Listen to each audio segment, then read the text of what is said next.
nation's founding fathers, the Declaration of Independence in 1776, and the spirit of the American Revolution that lives on today in 2026. Now is your chance to get this first-of-its-kind dual-dated American Silver Eagle in perfect proof 70 Ultra Cameo condition, like nothing collectors have ever seen. But hurry, pre-sale slots are limited. With mintage of just 500,000 coins, this release is a true absolute rarity. Secure your 250th anniversary Silver Eagle now with Rare Collectibles TV exclusive pre-sale. Call 800-925-1544 now before they sell out. That's 800-925-1544. 800-925-1544.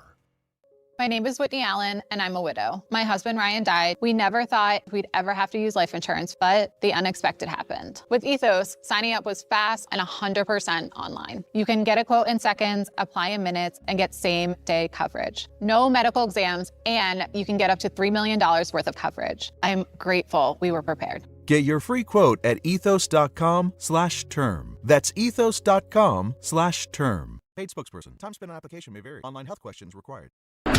WIBX. This is Keeler. WIBX 950 and 92.3 FM. Now back to the Keeler Show. Good morning. It is First News Keeler in the morning on WIBX. Good morning, Smitty. How are you? Good morning, Jeff. And Mr. Joe Lode, thank you for coming in this morning. I really appreciate it. Well, I'm here. We were just talking about what constitutes a case. Was it a 30 rack? You say it's 24. 24, yeah. 30 cases of Shandy. Yeah. Mm-hmm. And that's over the course of the year or just the summer months? Well, it's only available in the summer, so at the end, when I know they're running low, I stock up. It usually can take me into, what was it this year? I think we were drinking Shandy close to Halloween. To Halloween, yeah. But the problem is they bring it out so early, you know? Yeah. And, well, better early than not at all. Right. No, so I mean, I think I got my first case in April, so now would be the time, Fred. There was such indecisiveness in his voice, it scared me. It makes me think that they're not going to do it this year. Yeah. He said, well. Because he goes, well, we've been focusing on UC Light, which is fine. Listen, I get it. If you're a brewery and you don't have a light beer, that's a problem. You need a light beer. Right. I was a huge fan of the Excel. Do you remember the low-carb beer they did called Excel? I don't. It was better tasting than any of these low-carb beers. It had that Mick Ultra couldn't even hold a candle to it. It was so good. Really? And I had great, ideas for promoting that, as I have it with a lot of their products. But my voice goes unheard sometimes, You are just like the Stein. We keep coming out with these dogs and this pumpkins and penguins. Flat Top the Barber. Number one, we don't have a Barber Stein. There's about 1,000 barber shops in Utica. I love this. Flat Top the Barber, because they used to take the foam scrapers and scrape the top of the beer flat. Flat Top is also a haircut. Flat Top the Barber. Instead, we're making ghouls. Wait, this is goblins. Your invention? Yes, Flat Top the Barber. All right, to be continued. Thank you, Joe. Fox's Jonathan Savage joins us now on the line. Denmark is holding their elections today, and there's some reports that this could have an impact on President Trump's aspirations to take Greenland. So we're getting more on that from Jonathan Savage. Good morning. How are you? Hello. I'm very good. Thank you. Big day, election day in Denmark. Yeah, and these elections are happening now, I think, pretty much as a result of what President Trump has been saying about Greenland, because in Denmark, the government can choose within a certain window when they have an election. Prime Minister Mette Frederiksen, being seen as standing up to President Trump in the United States, saw her popularity increase because her government wasn't that popular. And then she did this. She stood up to President Trump, her popularity increased, and she decided now is actually a pretty good time to have an election. Now, no kidding.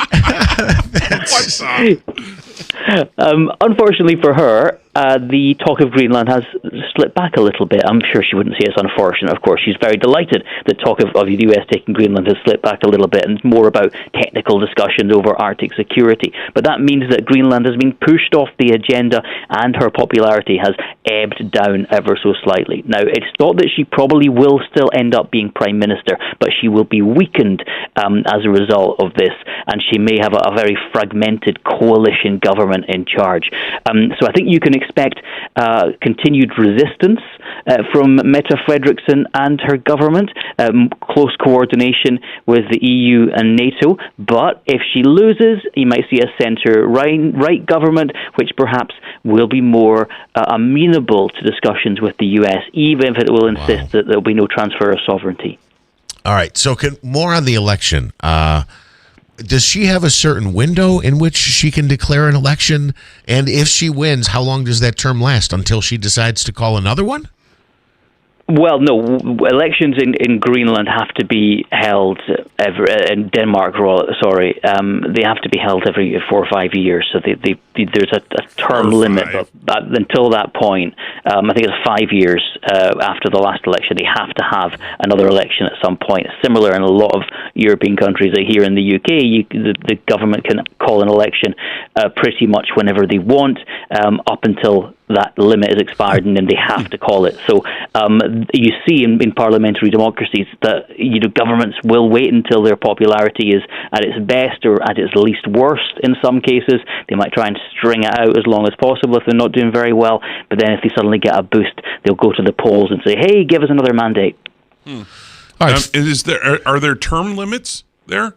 Like not in that the Prime Minister can get re-elected as often as he or she is elected, essentially. So it's not as if Mette Frederiksen can only do 2 terms. She can still go on as long as her party and the Danish people allow her to. Wow.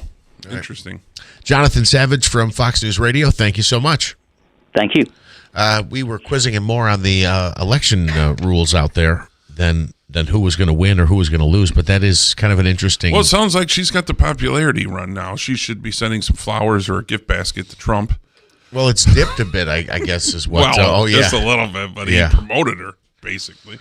That's interesting, huh? That they can just choose whenever time they want. Yeah, I guess whatever month, whatever week, they're interested in doing it. So I want to talk more about Flat Top the Barber. Yeah, great idea, right? Have you pitched this idea to Fred before? Listen, Brewski was my idea, the Skierstein. Okay. Yeah, so Brewski, because I said to Fred, we have to name them. See, this all started... This all started... Yeah. Well, it's the truth, though. They all had names. They were characters in a show.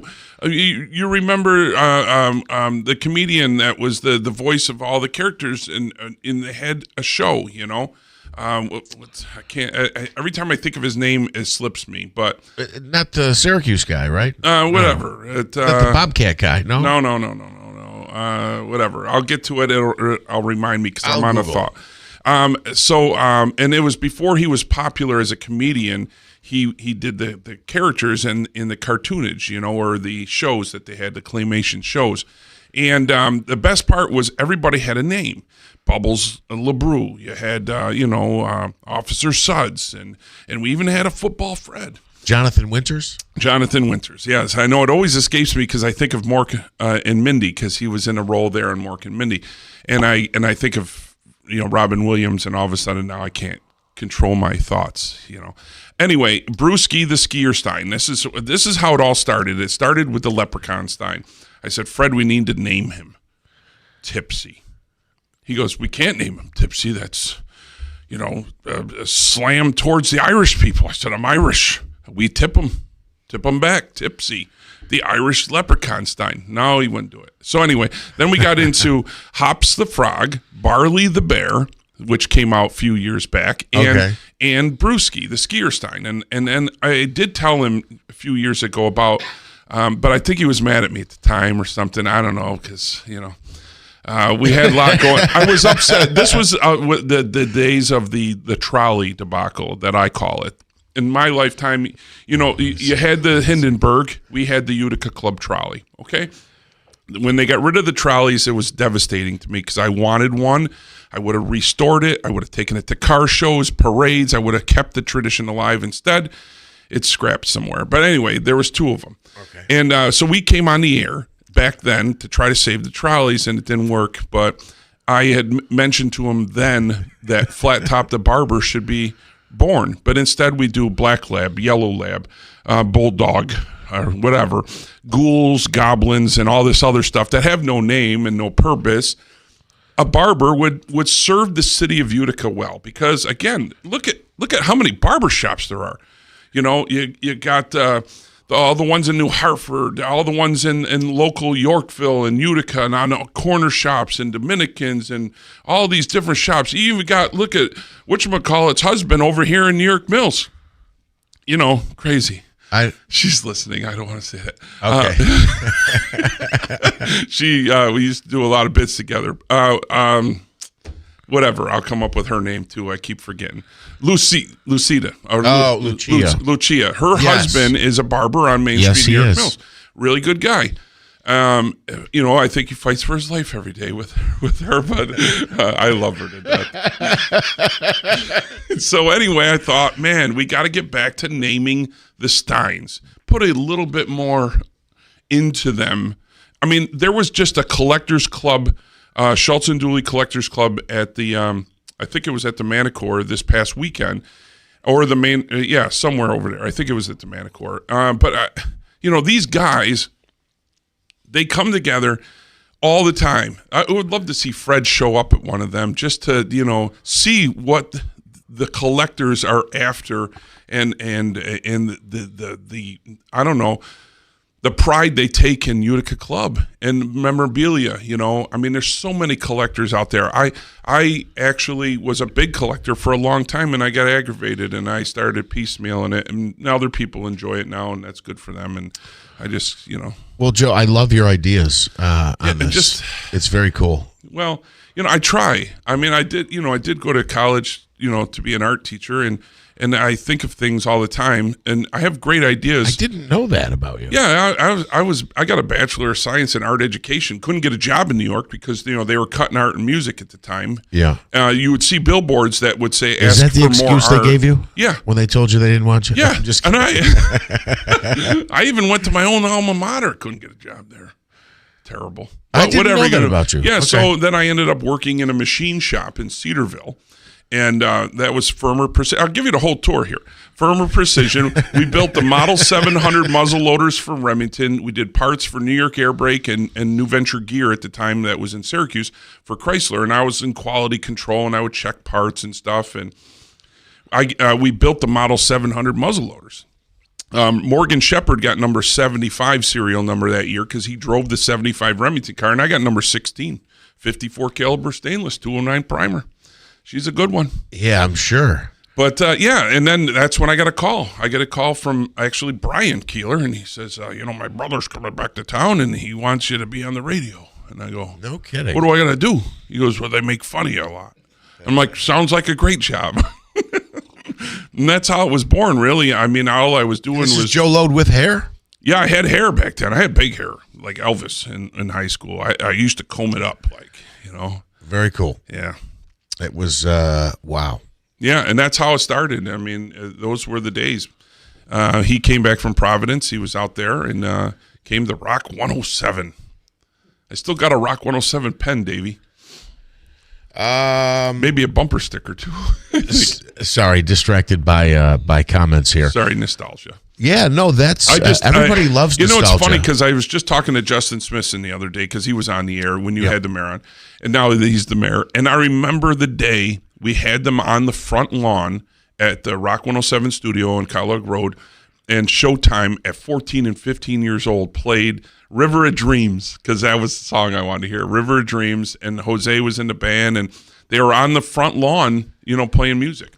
And then just the other day in Rome, I had a customer. She bought a truck for her husband, and she goes, do you remember me? And I go, yeah, you look very familiar. She goes, I'm that woman that fought and wrestled that guy live on the air on Hershey syrup on the tarp. Oh, we put a goodness. tarp outside the studio window, filled it with Hershey syrup, and this guy said, "I could beat a woman. I beat a bear. I could beat a woman." She took him right out. I do remember this. Even she though had I wasn't working with Bill the at the leopard time. bathing suit on, and she went and she took him right out. That's we can reminisce all day. I wanted to mention quickly. You talk about nostalgia. Roger, who Smitty, I think you know as well, had built these. I don't even know what you would call them. Like little. They were like little models, caricatures, not caricatures. Almost like figurines. Okay. But he had to build them by hand. All right. And he said I believe he said when he was a kid, the paint was expensive or that he didn't have the paint, whatever the case might be. So there were 4 companies out there that were reissuing them, and he purchased them at some point in his adult life and has now hand painted them. But it's like that bit of nostalgia. People will do anything to recapture that. Yeah. The smell, the taste, whatever it might be of something. Lance and Lee wants to know, Joe, if you've tried the new Nick's Pizza in Lee yet. I actually did try a slice of that. I did. Bigger than the last person's slices. And I like that they take the pepperoni and it's got to be fresh pepperoni, because we did this at Palladino's Pizza Express in Buffalo when I was in college. We sliced the pepperoni, you put it on the pizza, and it curls up into this little beautiful little oil collecting cup on top of the pizza. Oh, really? So when you take a bite of that pizza, you get that little oil from the pepperoni and its flavor, and their pepperoni does that. So I think they're slicing it fresh. Gotcha. I haven't gone any further You than are a slice. treasure, man. You really are. What? You really are a treasure. No, I eat. That's the problem. I eat, therefore I am. For sure. All right. But yeah, no, it's pretty good. Again, the slices are bigger. There is another pizzeria close to my shop. We don't have a lot of options. It's either you go to Joey's, that Nick's place, or you got to drive all the way into Rome, because we're in Lee Center, Gotcha. Stewart's, I will say I do like their breakfast empanadas, and the girls have got it now under control that when they see me coming, there's a breakfast empanada for Joe. Gotcha. Because they used to run out, and, I complain. But, no, they love me there. It's really a good store. They have a good team, and they're right across the street, so it's convenient, but it's not the best for my shape, Yeah, I gotcha. Mine either. None of these places round, are, you mean, right? round. Yeah. I mean, it's perfect for keeping me round, but it's not perfect for keeping me, in shape. We have the mayor of the city of Utica coming up. What does he plan to veto, if anything, in the Utica budget? We'll talk about that and much more. And more on the Syracuse women's basketball coach. Smitty pointed this out this morning. She's upset that they keep playing UConn. Did you see the score at the half yesterday? No. 65-. WIBX Utica Road, W295 Utica. From the WB Payne Insurance Studios, your news talk leader since 1925. WIBX 950 and 92.3 FM. Now the latest from Fox News. They don't even agree that they're trying to work out an agreement. I'm Dave Anthony, Fox News. President Trump insists Iran badly wants to work out a deal. He says it could be good for everybody. As good as if we went all the way and just literally annihilated the place, which if we don't have to do that, that would be a good thing, not a bad thing. But Iran's parliament speaker, reported to be involved in the talks, calls that fake news. Iran's Revolutionary Guards also dismissing what they call psychological operations. But an Iranian foreign ministry official admits his country has at least reviewed points from the US as a precursor to talks. The White House says the situation is fluid. Reuters reports Pakistan could host substantive peace talks as soon as this week. That's Fox's Jonathan Savage. President Trump delayed his threatened attacks on Iran's power plants and energy infrastructure, but the U.S. and Israel continue hitting other targets, and Iran keeps countering, launching another barrage of missiles at Israel. Fox's Trey Yingst is at the site where one got through air defense. Right now, first responders are removing debris and rubble from the site of a direct impact in Tel Aviv. The side of this apartment building totally sheared off. At least 6 people were wounded in Israel's second largest city. as these Iranian missile barrages continue. Mark Wayne Mullen will soon be a former senator. Confirmed last night, maybe sworn in today as the new Homeland Security Secretary as talks continue trying to end a stalemate over funding his department.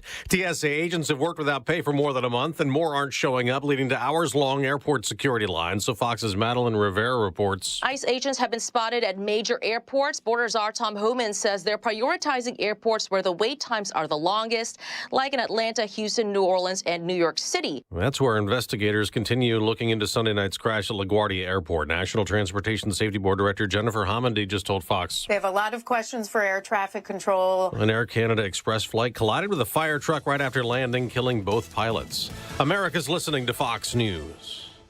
Why does Progressive love protecting truckers? Because truckers unite the world. Truckers unite candles and yoga instructors. Truckers unite fake plants with people who shouldn't own living plants. Truckers unite French press coffee makers with the most pretentious person you know. But truckers can't do any of this if they're not on the road.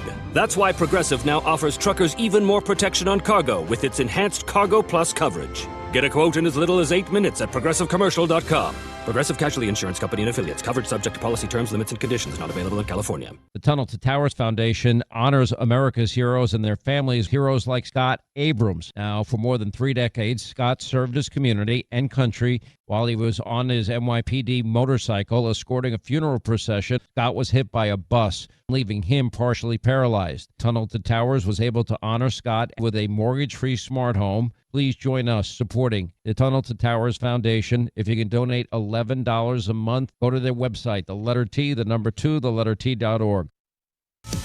And we heard from President Trump on the talks he says are going on with Iran. He spoke in Tennessee, touting his federal task force cracking down on crime. President Trump held a roundtable at the Tennessee Air National Guard base in Memphis to discuss the accomplishments so far. He was joined by Secretary of War Hegseth, Attorney General Bondi, FBI Director Patel, plus local officials and the men and women in uniform who took on this challenge. Here in Memphis, we've achieved one of the largest, fastest declines in violent crime ever recorded. In the 6 months since, there have been about 7,200 arrests in Memphis, nearly 1,200 firearms seized, and 150 missing children found. Democrats argue that the crime rates in Memphis and other cities were already on the decline prior to the president's national crime cleanup efforts. That's Fox's Alexandria Hoff. The first city the president deployed a task force was Washington, and right now, police in our nation's capital looking for 2 shooters behind the ambush shooting of a Parks police officer last night. Officials say the officer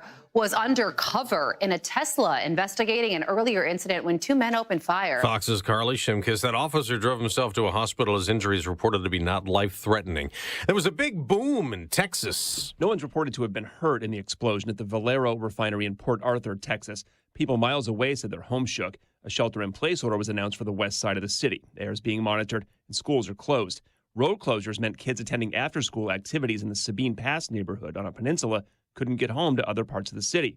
The plant is Valero's largest. About 770 people work there. It refines crude oil into gasoline, diesel, and jet fuel.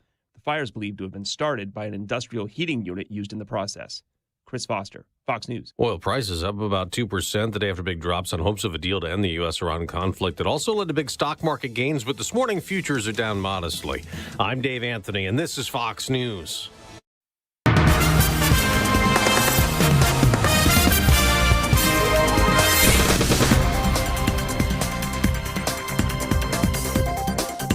We have clear skies, 28 degrees. Good morning. I'm Jeff Manaski, WIBX 950 AM, 92.3 FM news time is 7:05. This news update is brought to you by the new destination Kia of Utica on Commercial Drive in Yorkville. Opening statements will be heard today in the trial of former Mid-State Corrections Officer Jonah Levy. He's charged with murder and gang assault in connection with the beating death of 22-year-old inmate Messiah Nantwi last March. Prosecutors claim that Levy tossed Nantwi down a flight of stairs, allegations that he denies. If convicted, Levy may be ordered to serve up to 25 years in state prison. Meanwhile, a former Marcy Corrections officer who pleaded guilty in the beating death of an inmate has been transferred out of state. Nicholas Anzalone was sentenced in November to 22 years in state prison at Clinton Correctional Facility. Now the State Department of Corrections confirming that Anzalone was transferred to the custody of the Maine Department of Corrections. With just 8 days left until the deadline, lawmakers and Governor Kathy Hochul still trying to reach a state budget agreement. The governor and legislature remain divided on several key issues, including changes to New York's energy and emissions mandates, combating car insurance costs and fraud, along with protest buffer zones around houses of worship. Lawmakers have until April 1st to get a budget in place. If they fail, a short-term funding plan would be needed to keep the state government running. And one of Central New York's larger school districts dealing with a major budget crisis right now, the Liverpool Central School District says it's facing a $17 million shortfall. The superintendent says it's possible up to 85 positions may need to be cut, which is roughly 6% of the district's staff. Reasons for the budget woes include declining enrollment and increased staffing. WIBX 950 AM, 92.3 FM news time is 7:08. Here is your Weather Center forecast. Should have some dry weather back here this morning. We're mixing clouds and clear sky. We'll go through the day after a cold start, chilly finish. 40 degrees. Tonight, mainly cloudy, 25. North Country, a little bit colder. Wednesday, partial sun, upper 40s. And then as we get into Thursday, it looks like we're going to have a pretty decent chance of some rain with a high up near 60. From the Weather Channel, I'm meteorologist Ray Stijik, WIBX 950 AM and 92.3 FM. Right now, clear skies, 28 at 7:08. All right, from the IBEW 43 local sports desk, the Seattle Seahawks will reportedly sign wide receiver Jackson Smith-Njigba to a contract extension that will reset the market at that position. Seattle will sign the Offensive Player of the Year to a 4-year deal worth $169 million. That deal includes $120 million in guaranteed money. He caught 119 passes with a league-high 1,793 yards and 10 touchdowns for the Super Bowl champion Seahawks last season. The Nets blown out by the Blazers 134-99. Women's NCAA tournament, Syracuse was crushed by UConn yesterday. And I'm going to see if I can, what I'm connected to. Can you pull that up and see if that's playing? Earlier this season against Michigan. Okay, hold on. Let me get rid of this. Now, a little more respect after being in this business. Don't they always play UConn? So I guess some people are saying she has a point here. Now, she's been at Syracuse for 4 years. This is head coach Felicia Leggett-Jack. Let's see here. It says she lamented frustrations with her team continuing to be eliminated by UConn in the NCAA Super Regionals after being in the business for 37 years. And to have to be in this particular bracket every freaking year is unacceptable, is what she said. Now, apparently, obviously, she's been at Syracuse for 4, but for 37 years, she says her teams always get knocked out by UConn, and she's saying it isn't fair. Well, can I ask you a question? Doesn't every team get knocked out by UConn every year? So, I mean, really, how is that fair for anybody? I would say we'll just throw the tournament and let UConn win every year. Come on. Okay, so... Two of the last 4 years, Syracuse has been knocked out by UConn when they've made the tournament, 2 of the last 4 years. And I guess Syracuse 5 times in their last 7 appearances in the tournament have been knocked out by UConn. But I just don't think it's good form to come out and complain like this. It would be like, would the Cowboys ever come out and go, we're in the Eagles division, it's not fair. Yeah, no. And again, there is, Jeff, it would be like subjective. me. The placing in the bracket is subjective. Like you could have a Syracuse team in the West, but I go to buffets. I take them out all the time. They don't shut down. They don't complain that I come in there. Who? Buffets. Oh, okay. Yeah, I'm a buffet killer. I thought you meant Syracuse basketball coaches. I'm just saying. It's terrible. It's just, to say that is just ridiculous. 65-12 was the score at halftime. Apparently, they didn't belong in any of that bracket. 65-12. I think they had bigger problems than UConn. Right. And I just don't think it's good form to come out and say. I mean, she goes so far as to say here.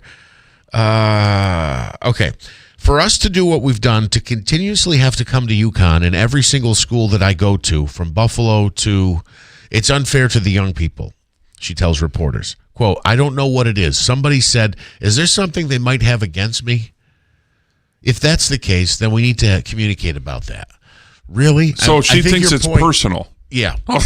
I think your point is most accurate. Doesn't everybody get eliminated by UConn? I mean, everybody has when they play them, they just have to wait to play them. So apparently Syracuse plays them early every year. Well, I mean, this was to go to the Sweet 16, second round. Right. So, I mean, she made it that far. Way to go. 65-12 at halftime. That's just real embarrassing. If you look at the headline, a lot of headlines say, "Oh, they lost by 50 plus. They lost by 53." Mm-hmm. They actually mounted a hell of a comeback in the second half when you consider they were down 65-12 at the break. I mean, wow. Mm-hmm. And really, did they mount a comeback, or did UConn just not? They probably played their ninth stringers. Yeah, let's give our freshmen a chance here. I think they had a couple of fans out there playing. I mean, jeez. the water girl was in, right? Lance says, don't forget Bella's Pizza. Are you familiar with Bella's Pizza? Not familiar with it. No, okay. No, I know there's that other one in Rome that they got in trouble because they were called Sinatra's, and they got copyright infringement or something from Frank Sinatra's group called them. So they had to change their name, and it's flip-flop. Now it's reverse, and they call themselves Artanis or something. So it's Sinatra spelled backwards, yeah. Very interesting. It is, and that's good pizza. They're always friendly in there. Yeah. Yeah. Boy, you're just a connoisseur, aren't you? Well, some people say a common sewer. No, I get around, but you got to eat, right? That's part of life. Absolutely. 7:13, a quick timeout. Back with more after this on WIBX.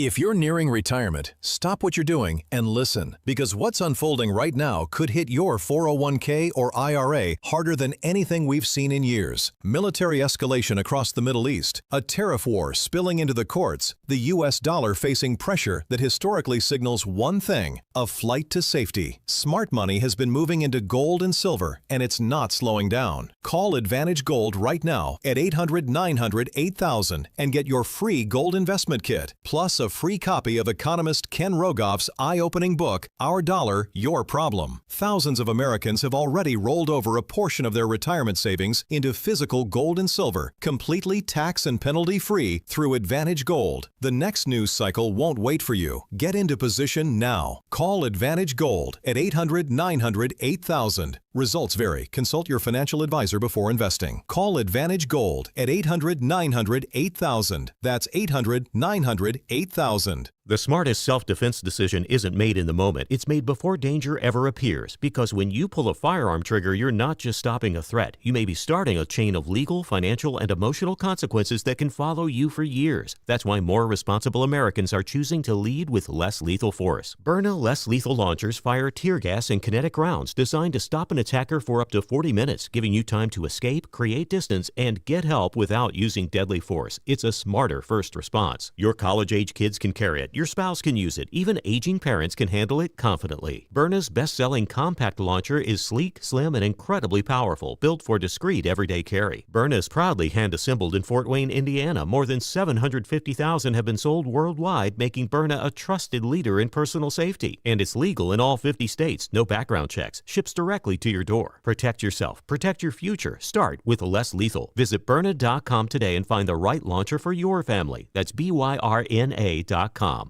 Don't rely on a standard off-the-shelf security system. When it comes to protecting your home, there's a big difference between plug and play and a professionally designed system. At CML Security, security is personal. Their skilled technicians meet with you one-on-one, walk your property, and design a custom system built around your family's needs. From security cameras, intrusion systems, and smart home features, they can also add a level of fire protection to their intrusion systems. They install commercial-grade equipment and provide a warranty on systems that they install. Call CML Security at 315-866-5845 today to schedule your in-home consultation. That's 315-866-5845 or visit cmlsecurity.net. Based in Herkimer, they serve the central New York area. CML Security. Call 315-866-5845. Personalized protection your family can trust. My name is Whitney Allen, and I'm a widow. My husband, Ryan, died. We never thought we'd ever have to use life insurance, but the unexpected happened. With Ethos, signing up was fast and 100% online. You can get a quote in seconds, apply in minutes, and get same-day coverage. No medical exams, and you can get up to $3 million worth of coverage. I'm grateful we were prepared. Get your free quote at ethos.com/term. That's ethos.com/term. Paid spokesperson. Time spent on application may vary. Online health questions required. Don't overpay for your next mattress. Mattress Express is upstate New York's largest specialty bedding retailer. Bring in any locally advertised price on a brand we carry. We will beat the price. Call 1-800-NEW-BEDS or go to mattressexpressny.com. Hey, it's your radio buddy Jimmy Fallon, host of Fox Across America. We're talking politics, pop culture, and comedy, minus all the rage and finger-pointing. It's real talk for real people who just want to laugh, think, maybe learn something along the way. So join the fun weekdays at noon right here on WIBX 950 and 92.3 FM, Central New York's home for talk that's smart, honest, and just the right amount of crazy. Fox Across America with your main man, Jimmy Fallon.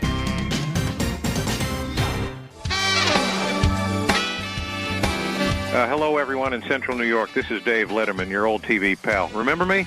I'm supposed to say something witty and funny here about Bill Keeler, but I've got nothing. Ever see a picture of this guy? That's a joke in itself. Anyhow, here's Keeler on WIBX.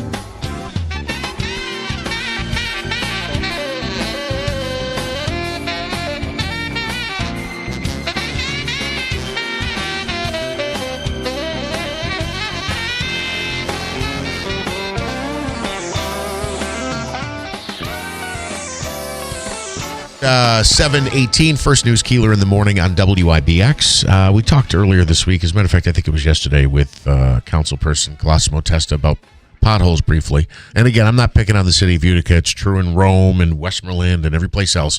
But what are you seeing? Displays in the potholes? Like little figurines, like they're in a bathtub. You know, like they do with the little elf on a shelf, but they're doing it like I saw the Titanic sinking with Rose and little in Leo. Utica. No, I don't know. It wasn't. Okay. It was just around the country. Okay. Yeah. No, they have potholes everywhere. So this is the time of the year. I think it's a Northeast phenomenon at this juncture. Yeah, but there are some. I had to replace stabilizer links in a vehicle because they hit a pothole, and we've had at least 3 or 4 different rims come in just gone. They dent them so bad you can't use them. You got to buy a new rim. I've never had that. Not necessarily in Utica, but I think. Yeah. Well, we've had a couple where we've paid out claims because it does happen. Yeah. Someone breaks a rim. I think that the new claim should be that we should be able to claim the rust on our vehicles with New York State with the amount of salt and brine that they use to clean the roads. I talk about that all the time. So my buddy went to college in Arizona, and I used to go visit him for spring break or whatever. We'd go out, and the thing that I would notice is, like out in Phoenix, like you could buy, say, an expensive car when you're younger, like a BMW, but they drive it for 20 years because it doesn't rot away. Yeah. Like the vehicle expense up here is insane no matter what because you're just cycling through cars. That's it. And if the body doesn't rust, like you were talking about the stabilizer links, that's what kills us on everything. The bearings, the stabilizer, the bushings, the shocks. It's the brine and salt, man. It just eats the cars. So who are you saying to sue though? Hochul. Hochul That's why I'm personally, because she's in control. Personally liable. No, they have a responsibility to keep the roads if you clean. can go after a gun manufacturer, I would argue she was trying to you should be able to go after her for her salt nonsense. Okay, we'll agree they're both silly. They're both nonsense. I think we should promote the Crown application and the stuff Naomi does. Yeah, Crown. There's also fluid film and there's wool wax, which there's a lot of those different ones. Some better than others.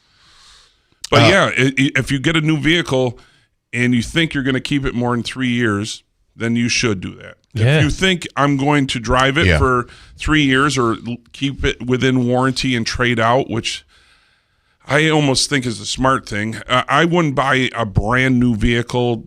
In all honesty, I have, and I do, but I don't think it's the smart move. Unless you're going to keep it for 10 years. Right. You got to keep it for 10 years for it to be worth it. I think you got to buy a 1-year-old or a lease turn in because they've already taken the depreciation hit. I got to say, who has the little Hyundai pickup truck out there? Who is that? Is that the Santa Cruz? door. Yeah, that's got some aggressive tires on it. You see those tires on the way in? They're like directional, like Michelin racing tires. I thought it might have been you. I was going to ask why those tires. I got the 2011 Sienna minivan. Oh, nice. Yeah, nice. that's my baby. Mayor Mike Galimi, you may have recognized his voice joining us in studio. How's it going? I promised we wouldn't get off on a tangent and it was going to take over the whole interview, and I think I'm failing on that. No, it's funny. I think you've had me on a few times for the budget so far, and here we are. Talked the budget is passed, and I was at the North Utica community meeting answering all kinds of questions on the budget and more yesterday, and here we were filing the radio. But that's all right. We could talk about it, right? Because it was a process this year. It was a long and arduous process, which I did not expect after we got that additional $3.7 million from the state. Right. So fortunately, it was able to go down to 0%, and the extra $3.7 million from the state. You had mentioned to me at one point that maybe the state was talking to you about, hey, does the city really need this money? Is there an issue? So there were individuals at the assembly level who were reaching out to me asking if I could further prove fiscal stress in the city for additional funds and to just to continue proving that the city isn't a fiscal stress state because they needed proof. And after I had done all the work we had done over the last 2 years and gone through all the different audits showing where our actual fiscal health stands, I was taken back by that. And that's, you're right. That is what we were talking a couple interviews ago about. But luckily that TMA is in the budget. The state budget process is not complete yet, though. So there's still advocacy to make sure that stays in this year and once again becomes permanent in the future because it is currently temporary municipal assistance. I find it hard to believe that anybody would question any area in New York State that's not under some kind of crisis with the amount of people that are leaving the state. And the amount of increases in your utility bills and everything else that you have. I would find it odd that anybody would say, "Oh, are you really doing bad here? Do you live here?" Yeah, it's expensive, and you don't. This is the, I guess the band of. They're not even they can't comprehend because they don't live this life. You see what I'm saying? A lot of these politicians, I'm going to say it, live in a different world. They have blinders on. They don't live every day and work every day like we work and have to struggle to be here. So they don't see that, I think. So that's probably why they question things like that. I think you're right. Yeah. I think you're right. There's a disconnect, a big disconnect. Well, it's not just a disconnect in reality. It's a disconnect in why you want to serve people. Yeah. I show up as mayor. I showed up as council president for 10 years just trying to do a good job, like trying to make a difference for the city. A lot of the establishment organizations are in it for one reason and one reason only: to set themselves up for the next election, set their candidates up for the next election, or any decision is just making sure that whoever they want to run someone against is at a disadvantage. Who are you talking about? Oh, who am I talking about? Yeah. I'm talking about the Utica establishment. No, but that's also a national phenomenon. That's what you see. And the people who just want to show up every day and do a good job, they get squashed. They get squashed either because there's enough people to keep them busy and they can't rise above it and just punch through. And frankly, that's what I dealt with through a lot of this budget process, was a lot of busy work because of all the random accusations that we kept disproving. But it ties up time. Yeah, it ties up time. Yes, time and energy. There was that, like throughout this budget process, for example. So I propose a budget. Healthiest budget that was proposed, this is prior to the TMA coming in the 3 years. It came with a 2.9% tax increase, right? Which was an average of like $50, right? Healthiest. How do you determine that? It was I would say I was appropriating the least amount of fund balance this year comfortably because we're kind of digging out of the hole. This is your opinion. Well, it is subjective, but if you look at it objectively, I was able to balance the budget. I was able to propose a 2.9% tax increase, which actually was really marginal because the average homeowner, that would have been a $50 a year increase, right? So that was actually fairly okay, right? Considering all the utility bills and all the other prices that are skyrocketing. A lot less than grid. Right. I was able to do that while funding appropriately things like the salt lines, National Grid, the infrastructure repair lines, which we haven't been able to, try to actuate as much because we got to make sure we don't hit that fund balance use that we're proposing. The other reason it was healthier was we had the occupancy tax come in, right? We did a lot of work to try and do that for the city of Utica. We did it. We were able to include $650,000 of revenue for occupancy tax in the city budget. Healthier. New revenue line. How long have we talked about bringing a new revenue line in? The other reason it was healthier was the tax base. Tax base increased through pure due diligence. It was up $15 million, not because of new development this year, not because of new construction this year, but simply because that new assessor, the interim assessor, Dave Williams, who's back, who I reappointed, he hit the ground running and started going through all of the exemptions, all of the pilots, all of the not-for-profits, not really knocking on people's doors like the Grim Reaper, but just making sure all the paperwork was done correctly. All the exemptions that had expired were expired. And all of the building permits that we've been lax on following up on started to get followed up on. That alone increased the valuation by $15 million. That brought an additional $500,000 into that quote overall tax levy, right? Okay. So without even raising taxes, that went up because of just hard work of showing up and getting the job done. So genuinely, we had a healthier revenue base this year. So it was nicer to come in different than my first year and realize, the last two audits weren't done, so we don't actually know what the books look like. Hey, what are the projections? We're projected to have almost a $2 million unplanned deficit. That's what I started with in 2024. This year, what I just described with increasing tax base, revenues going up, occupancy tax coming into there, that was a more comfortable budget to put together, right? Then after I passed the budget TNA, I get a voicemail message from the governor personally saying, hey, all that work you all have been doing through NICOM, et cetera, you've really made the case. You're going to receive a total of $5.61 million for temporary municipal assistance this year. That's what I put in my budget. That was from the governor. That right there triggered me to give those suggestions to the council like, hey, I know we proposed the 2.9 and we have a lot going on. And we have some contracts that are going to close. But if you do these specific things, it would be prudent to do a 0% tax rate increase this year and give everyone a break because we're treading water with that TMA. And we can appropriately fund things and not kill the fund balance this year. So it was just a healthier budget process, but that didn't stop all the chaos like you were alluding to. Yeah, for sure. Let me ask you on it's at 0%, but it's with that shot in the arm of funding from New York State. Correct. The budget's due in 8 days. New York State notoriously late budgets. It happened to us last year. Almost all the time. It happened to us last year. It's possible that some of that funding could get chopped. Possible, but not probable. What would happen, though, if that were the case? We would have to retroactively raise taxes, could you? No, we would just retroactively dip deeper into our fund balance. Yeah, and then have to make up for it next year. Right, which is why I was also being careful about what we were doing. So when I suggested, hey, TMA, okay, if somebody, the governor and the legislature, is pledging support for it, even though it wasn't by vote yet, says we're going to inject TMA with an additional $150 million, which nets Utica another 3.7.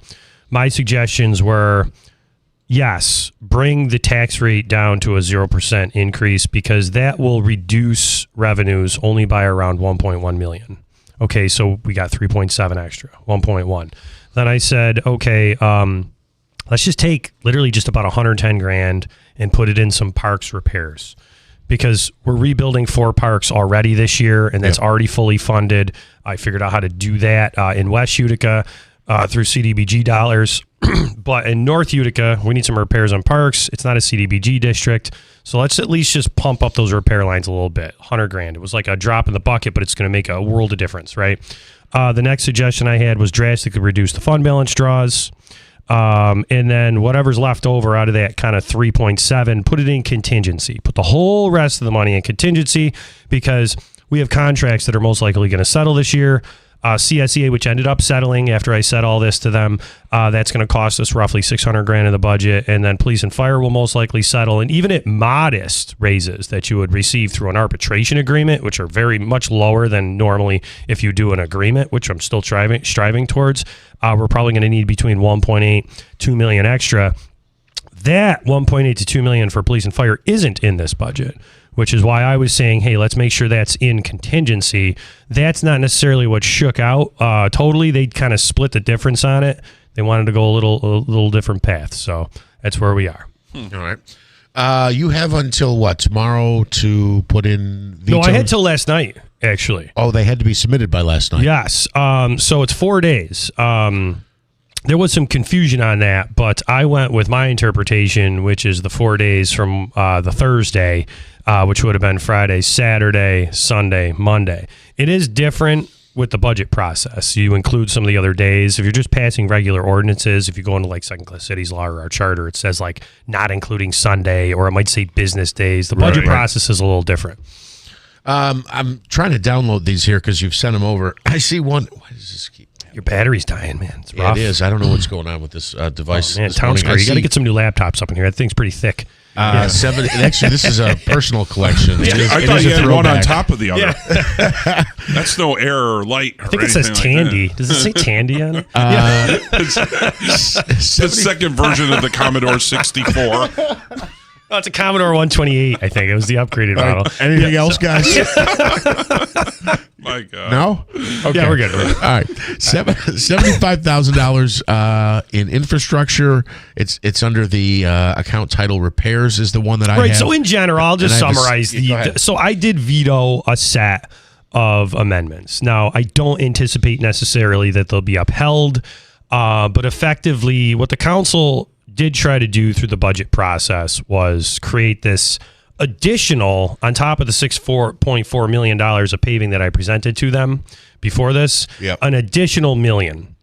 And they were trying to rationalize that as it was coming from the TMA. But they also had adopted the amendments that reduced the tax levy, that reduced the fund balance draw by $2.1 million, which were good. Those are the things I immediately signed, right? Because we want to not kill our fund balance this year because we got that additional funding. But then, which Jeff, I know you were watching a lot of this, effectively when they proposed that $1 million extra paving thing, the way they were funding that was reducing the contractual obligated payment we have to make on holiday pay for the police contract and the contracted obligated amount we have to fund our HSA, HRA health insurance cards for. That's how they were funding that. They weren't funding it initially in their amendment package with the additional TMA. They weren't planning on advocating for additional CHIPS funding for that. They were literally taking almost the total amount, the $1 million, out of HRA, HSA funding. That's our actual healthcare funding, and the contractual obligated holiday pay. So I obviously went down with my chief of staff, and we explained ad nauseum. And it was kind of a bummer that we had to go there and explain this to the level we did and be questioned. And not just questioned, but certain council people are still in disbelief that it's true that we have to fund these HRA, HSA accounts and ultimately, pay the contractual holiday pay, even though we had, the spreadsheets from payroll and the actual healthcare numbers from how we have to fund the cards. But that's how they were going to fund that. So they did effectively that majority. There's 6 of them, right? A bunch of different personalities on the majority. I honestly believe I kind of reached 2 of them with that argument, which now only leaves them 4, and they could no longer take that money from HSA, HRA, which is our cards. That's our high deductible cards as part of the health insurance and that holiday. Yeah, it's our insurance cards. So they wanted to take your insurance money. To pave. Yeah. Yes. Right. Which was sense. A great double-edged sword when you want the mayor to discuss that, because now I have to go explain that we have to fund health insurance, but at the same time say, we don't want an additional $1 million of paving, which that's why I keep saying, like, our paving that we presented this year, it's $6.4 million worth of paving, and we are looking for, and our engineers, we're in Albany advocating for additional CHIPS funding, which we hope also happens, then we'll be able to add a little bit to this. So we had a really healthy proposal for paving already. So I was like, hey, we can't take money that we have to spend, right? and put it in a paving account, because that's not going to happen, because then I still have to fund those HSA, HRA accounts. We still have to pay the holiday pay. How's that going to work? The reality is 2 of them truly understood that and said, we're not going to do it. So you didn't see those pass, but then they had already said, hey, we're going to do this paving thing.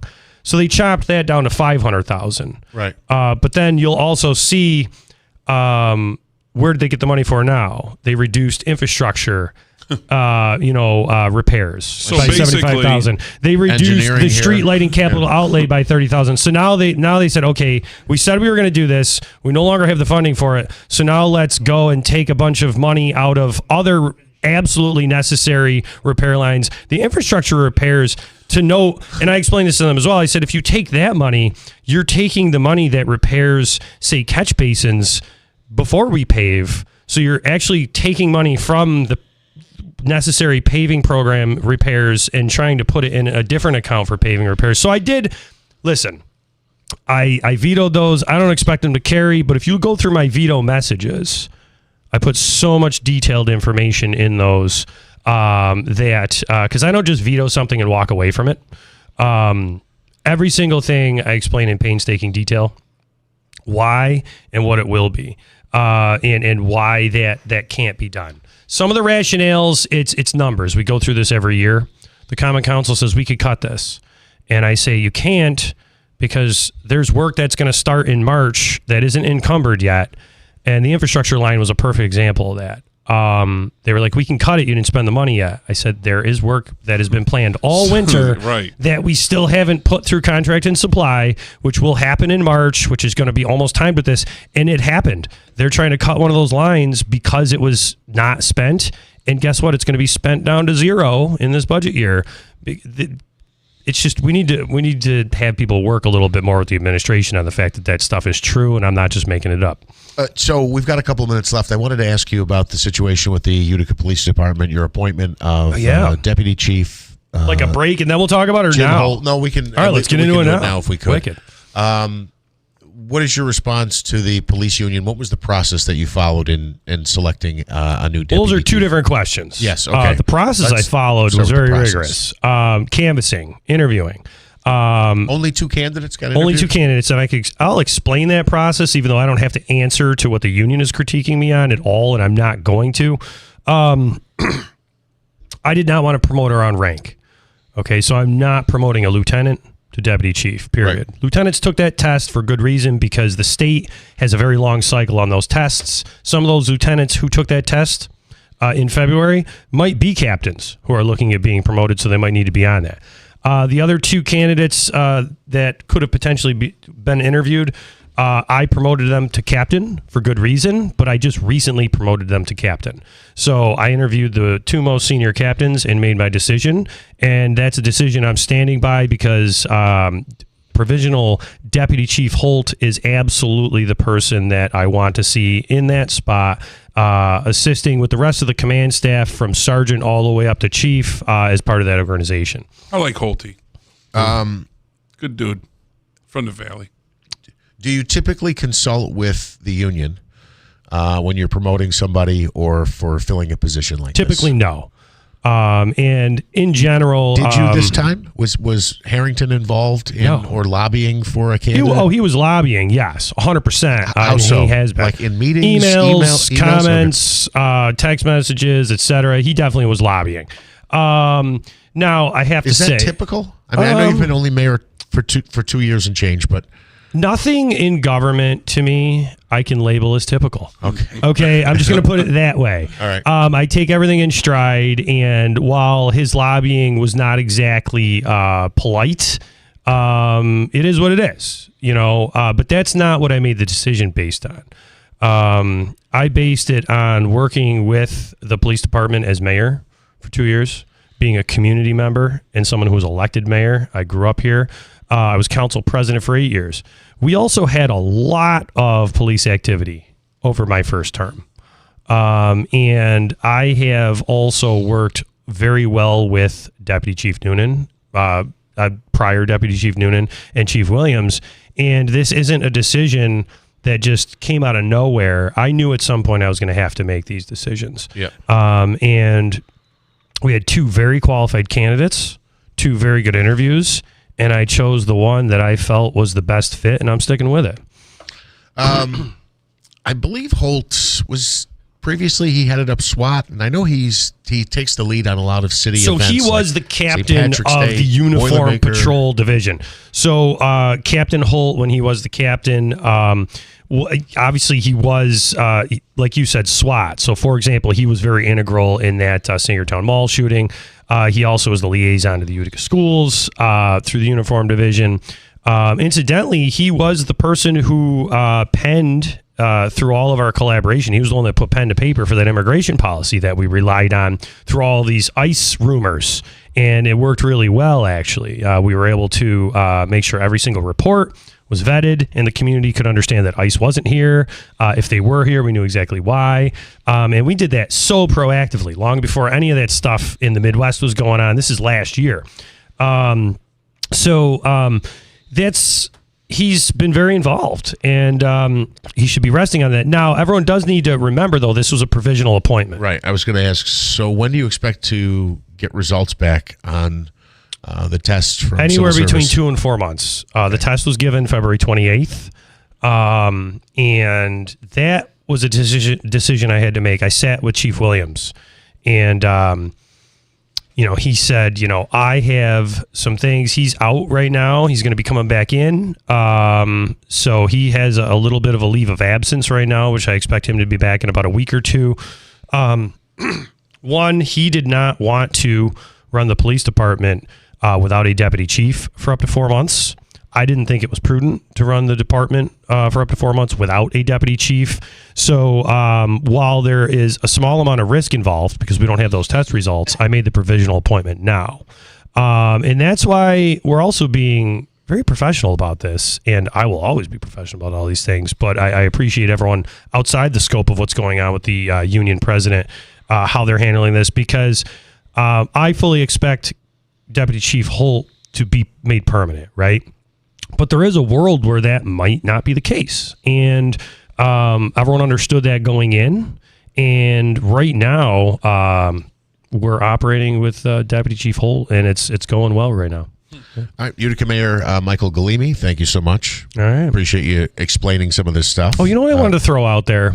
If anyone watches that council meeting or goes to that Facebook page that the PBA just put up, I was absolutely not laughing during the public comment of so this was the budget meeting president. Last week. Yeah. And Union President Harrington was, I guess, again, sharing his concerns that he outlined sharing in his that concerns, email.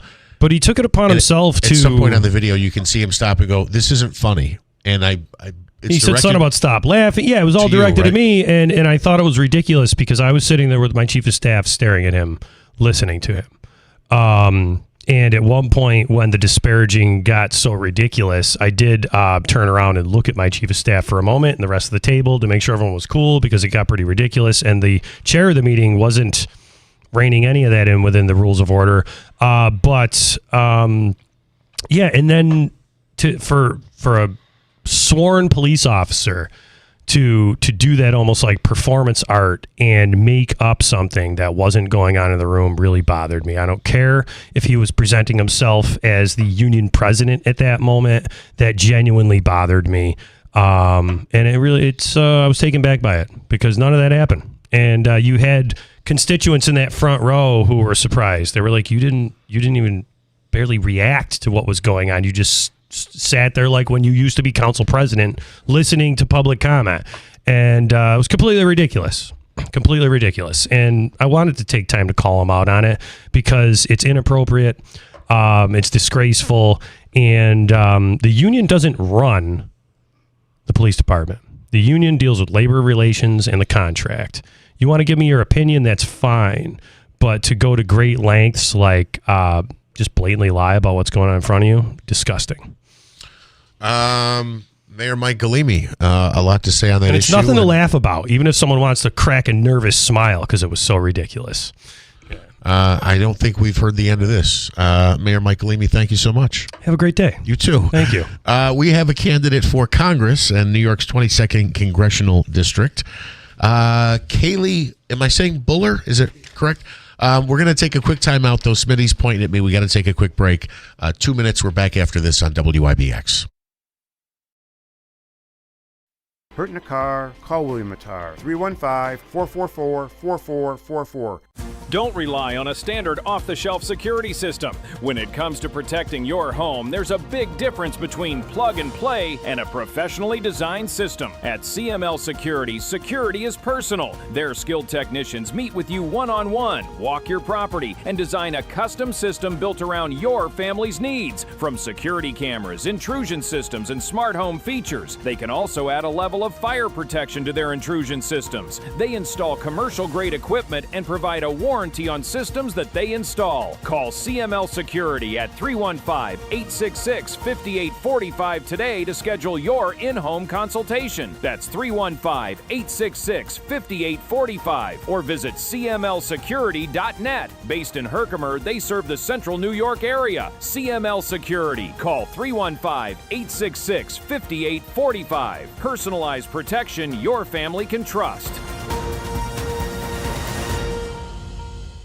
Are you having a hard time making it through a day of work without foot pain or discomfort with things that used to be simple like walking the dog? You may be thinking there's no way that something as simple as the Good Feet store can help you, like Bill. My feet would just ache, my back would hurt, my ankles, everything just hurt. And I'd seen the commercial several times before I finally said, I'm going to do this. And I'll be darned if it didn't work. I feel a million times better than I ever did. Another satisfied customer of the Good Feet store is Wendy. Since wearing my arch supports from the Good Feet store, my back pain is gone and my feet don't hurt as much. And as I look into the future without pain, I see myself being even more adventurous, joyful, and full of possibility. Come to the Good Feet store today for your free fitting and test walk. We're in your neighborhood. Find the location nearest you and book your appointment at goodfeet.com. Good Feet arch supports are HSA and FSA eligible. Discover your options at the Good Feet store. Okay, Megan, I'm writing today's commercial. Ready? This should be interesting. Step 1, dramatic opening line. People from Utica, Rome, and beyond. Prepare yourselves. Maybe just tell them the deal. Fine. Lease the 2026 KK4. Good start. 0 to an inception. Keep going. $348 a month for 36 months. And the best part? Oh, right. Even sales tax included. See, that wasn't so hard. I still like my dramatic opening. Make that short drive to save. Go cookie for Kia at Destination Kia of Utica. Puppies and babies not included. Stock number 26F1698. MSRP $24,675. For 36 months, 30,000-mile lease. 20 cents per mile over. $0 due at inception. $0 security deposit. 8.75% sales tax. And $650 acquisition fee included in payment structure. 720 plus FICO score. Offer expires 3/31/26. Destination Kia. Pizza's here. Oh, great. I'd love some, but I'm worried about my stomach issues. If you're worried about having diarrhea, gas, bloating, stomach pain, or loose, oily stools, it may not just be stomach issues. It could be a condition called exocrine pancreatic insufficiency, or EPI. With EPI, the pancreas doesn't release enough enzymes to break down food, but EPI is manageable. Use the symptom checker on identifyepi.com and talk to your doctor. That's identifyepi.com. Sponsored by AbbVie. We're your neighbors, friends, and your family. We care about our community, your business, and most important, you. We support charities like the United Way, McMahon Ryan Child Advocacy Center, rather members of IBEW Local 43 and NECA contractors. You don't just see our work, you live it. From the JMA Wireless Dome, hospitals, schools, and city buildings, the IBEW is part of the community. Central New York's future is bright, and the IBEW Local 43 and NECA will continue to help light, power, and grow Central New York. Celebrating 100 years. This is Keeler. WIBX 950 and 92.3 FM. Now back to the Keeler Show. All right, we are back, and I apologize for the delay. We welcome in Kaylee Buller, a candidate for Congress, New York's 22nd Congressional District. She is running as a Republican. Good morning. How are you? Good morning. Great. How are you? Thanks for having me. Yes, absolutely. So, the 22nd Congressional District, and you are running as a Republican, as we said. You are formerly with the Department of Agriculture. Tell us a little bit about yourself. Yeah, thanks for having me. So I grew up in Auburn, born, raised, went to Auburn High School. So it's really exciting to be back here and representing and will represent my people where I grew up. But I, went to Auburn High School, played field hockey, lacrosse, captained my team, honor society, got good grades. I grew up in a blue-collar family. My dad, prison guard at Auburn Correctional Facility for 41 years. My mom, nurse on an Alzheimer's unit, and I was the first in my family to graduate with a 4-year degree. College was unaffordable then, and it still is. I went to Syracuse University for a year and couldn't afford it. I actually just paid off my school loans from Syracuse last year, so I'm proud of that. But I went there for a year, couldn't afford it, and then went to University at Buffalo, where I ended up graduating from, state school, a little more affordable. And in 2011, when I graduated, there were no jobs in central New York, so I moved to D.C. To find the first job I could get to pay off some of those loans.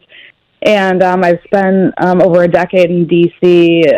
Working for presidential administrations and national groups that represent farmers and ranchers and working families.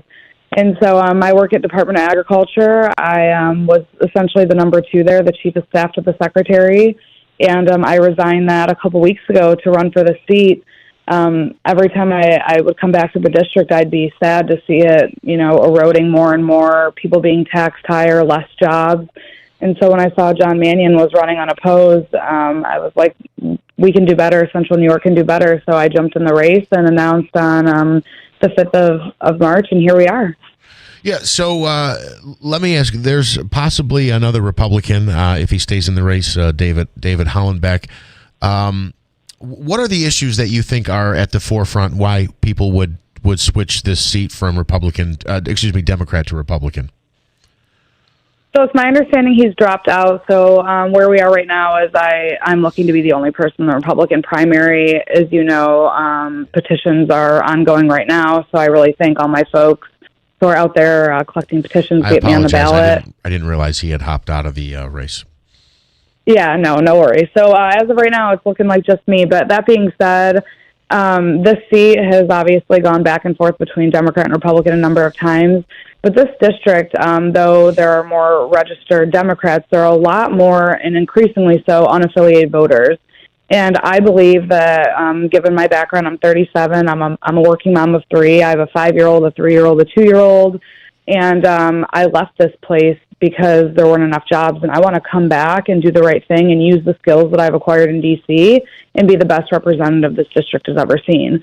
Was at a business in Auburn last week getting food and with my family, and his utility bills were $2,000 a month on average, and now they're $9,000, and he's not making any more money. Right. And he's looking to sell his business. I mean, how are Central New Yorkers, business people, supposed to keep going? How are people who are retired here in Central New York supposed to keep going when utility bills keep increasing and they're not getting any more service and they're not making any more money and there's no more jobs to offer? So I'm coming back because I want Central New York to be the place where I grew up and the place where if my kids want to stay here, they have the option. I didn't have that option.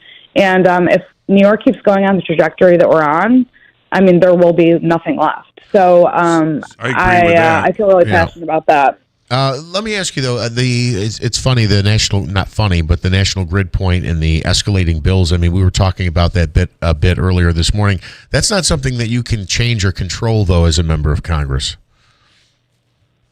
New York State has the worst affordability crisis, the worst taxes, and now the worst energy costs in the entire nation. New York State is doing something wrong. This is really in the hands of Kathy Hochul and politicians like John Mannion, who continue to, for example, let's repeal the climate law in Albany. As a congressional representative, I can also advocate to the New York legislature and work with the governor. I can reach across the aisle and, try to do the right thing for Central New York. So, yes, when elected to this position, I'll be in Congress advocating, but we can also have discussions like this across the state to figure out how we can reduce energy prices and how we can do the right thing for Central New York. Well, at least she has the experience from being here and knowing what we need, which is, to be honest with you, what we need more of. We need somebody that's got boots on the ground that sees it every day.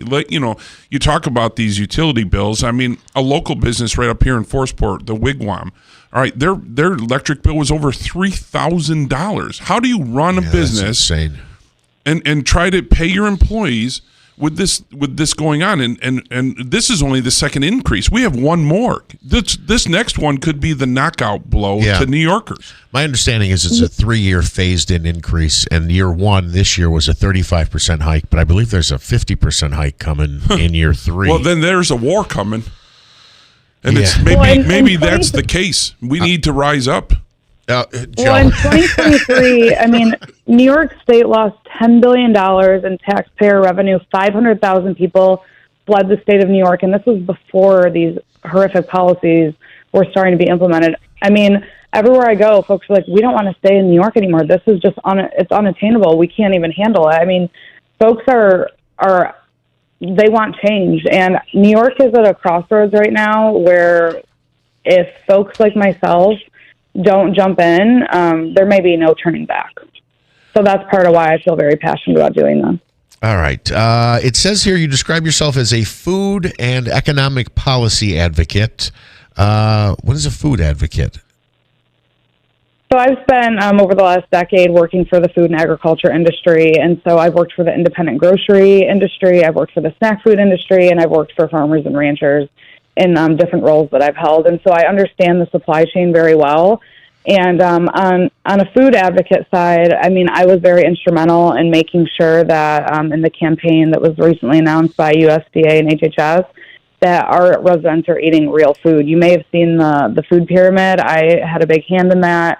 We want to make sure that folks are eating real food, and a lot of that comes from the bounty of our American farmers. When I was at the independent grocery industry, I helped retailers in low-income areas make sure that they could understand and comply with the food stamp program. The food stamp program is something that is necessary for those amongst us who need it, but there's also been a lot of waste, fraud, and abuse over the years. And so teaching these retailers how to take the program in, how to comply, how to make sure they have the proper stocking standards of foods. These are things that I've spent a lot of time on throughout this food supply chain. I'm really proud of that work. All right, Kaylee Buller, candidate for Congress in the 22nd Congressional District. She hopes to unseat John Mannion here in Central New York. Kaylee, what's the website? Where can we get more about learn more about you? Thanks. My website's www.kayliebuller.com, and I'm really looking forward to running in this race and exposing that John Mannion is one of the most ineffective congressional members in the entire delegation, sits on the House floor when you're supposed to be called and recognized. Central New York can do better. We need someone who will roll up their sleeves, work across the aisle, and deliver for Central New York. John Mannion is voting against bills that have Central New York earmarks on it and taking victory tours. So Central New York can do better, and I will do better when elected in January. All right, in November and sworn in January. If you happen to make a stop in Utica, we'd love to have you in the studio. We'd love to have you on the show again. Thank you. Thank you. Best of luck. Yeah, that was Katie Buller there, a candidate for Congress. A couple of the issues she highlighted, though, are more state issues. But yeah, well, I get it. You, boy, I'll tell you, you're looking to spark the rally, huh? Well, there's got to be a point, Jeff, where we have to stand up and unite together and say enough is enough. Where is that point? I mean, listen. I grew up here. I grew up here. People with money to She's come trying back. to get people to come back after she forced them to leave. Yeah, come on. Literally said Republicans. I've been looking and on Zillow can... for Florida properties. You know, do you know? I should slap myself for even thinking about moving out of this area because I love it here, and I am not going to be forced out. You can't leave the state or this area because I'm tired of people forcing us out of New York. When Bill's and that's sick, what our politicians how are you going to drive? 24 hours to get here so you can do the show? Well, I just take my private jet in with all the money I'm saving for New York taxes. It is 7:59. A news update is next, and we'll continue here on Keeler.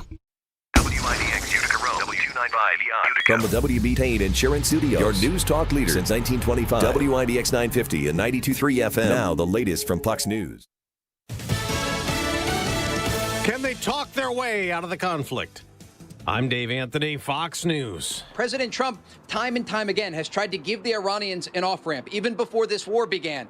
And he's trying to do so again, understanding that there are still thousands of U.S. forces on the way. Fox's Trey Yingst reports from Tel Aviv, where there is new Iranian missile damage, that a U.S.-Iran meeting may be set up this week in Pakistan as the fighting continues. Israeli air defense systems were working throughout the night to intercept this incoming fire. They were able to take down some of the ballistic missiles, but others had those cluster munitions on top. We could see the debris and bomblets raining down over the skies of Tel Aviv. Now, the Israelis say they have just launched a new wave of strikes against Iran just in the last hour, trying to destroy what is left of the military structure of the Iranian regime. Now to the Senate. The ayes are 54, the nays are 45. The nomination of Mark Wayne Mullen of Oklahoma to be Secretary of Homeland Security is confirmed.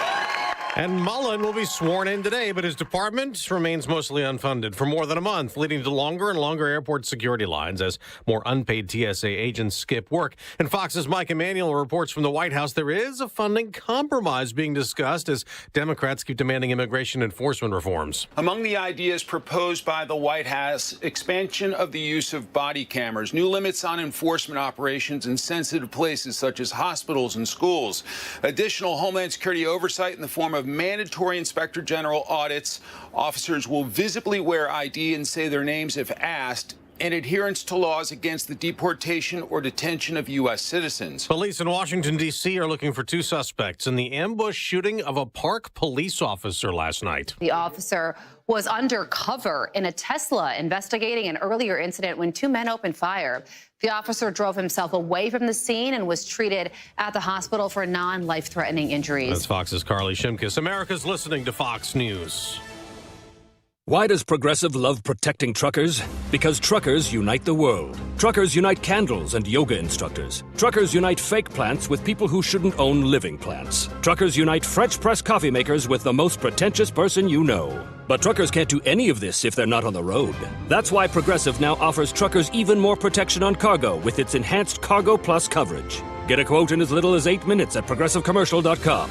Progressive Casualty Insurance Company and Affiliates. Coverage subject to policy terms, limits, and conditions. Not available in California. Following the attacks on 9/11/01, FDNY firefighter Daniel Foley assisted in the rescue and recovery efforts at Ground Zero. Daniel spent months and months searching for victims. Now, Daniel's death was the direct result of 9/11-related cancer. He leaves behind his wife, Carrie, and their children. Tunnel to Towers paid the mortgage on the family's home. Join us. Donate $11 a month to the Tunnel to Towers Foundation. Go to their website, the letter T, the number 2, the letter T.org.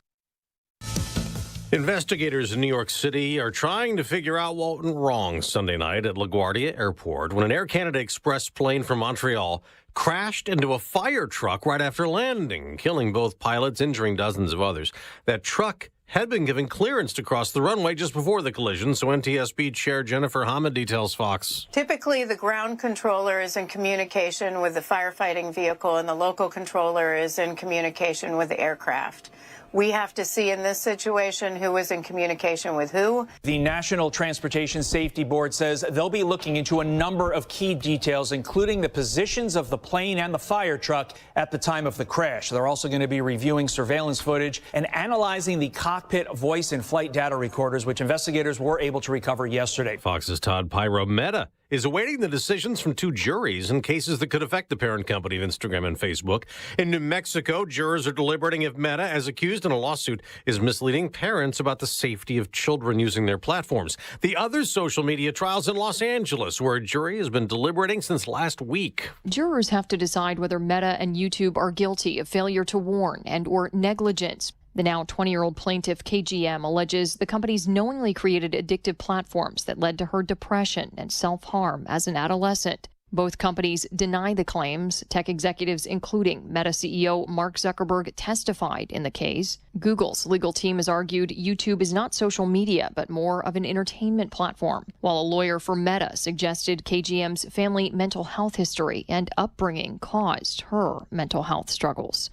Kristen Goodwin, Fox News. On Wall Street, stocks may go back down. Dow futures down more than 100 points the day after gaining over 600 as oil prices, which dropped big yesterday, rise 3% this morning. I'm Dave Anthony, and this is Fox News.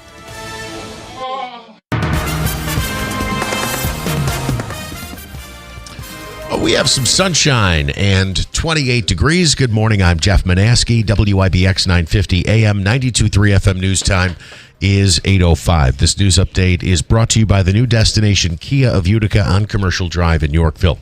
Opening statements to be heard today in the trial of a former mid-state corrections officer, Jonah Levy. He's charged with murder and gang assault in connection with the beating death of 22-year-old inmate Messiah Nantwi last March. Prosecutors claim Levy tossed Nantwi down a flight of stairs, allegations that he denies if convicted. Levy may be ordered to serve up to 25 years in state prison. Meanwhile, a former Marcy corrections officer who pleaded guilty in the beating death of an inmate has been transferred out of the state. Nicholas Anzalone was sentenced in November to 22 years in state prison at Clinton Correctional Facility for manslaughter in the death of inmate Robert Brooks. Now, the State Department of Corrections confirming that Anzalone was transferred to the custody of the Maine Department of Corrections. With just 8 days until the deadline, lawmakers and Governor Kathy Hochul still trying to reach a budget agreement. The governor and legislature remain divided on several key issues, including changes to New York's energy and emissions mandates, combating car insurance costs and fraud, along with protest buffer zones outside of houses of worship. Lawmakers have until April 1st to get a budget in place. If they fail, a short-term funding plan would be needed to help keep the state running. WIBX 950 AM 92.3 FM news time 8:07. Here's a look at your Weather Center forecast. Should have some dry weather back here this morning. We're mixing clouds and clear sky. We'll go through the day after a cold start, chilly finish. 40 degrees. Tonight, mainly cloudy, 25. North Country, a little bit colder. Wednesday, partial sun, upper 40s. And then as we get into Thursday, it looks like we're going to have a pretty decent chance of some rain with a high up near 60. From the Weather Channel, I'm meteorologist Ray Stijik, WIBX 950 AM and 92.3 FM. We have sunshine, 28 degrees at 8:07. All right, in sports. Joe, you are a treat, man. Syracuse women's basketball got knocked out of the NCAA tournament. What a battle, though. What a battle, Jeff. They trailed 65-12 at the break. And the Syracuse women's coach says, it's not fair. Why do we always play UConn? Essentially, that's what she says.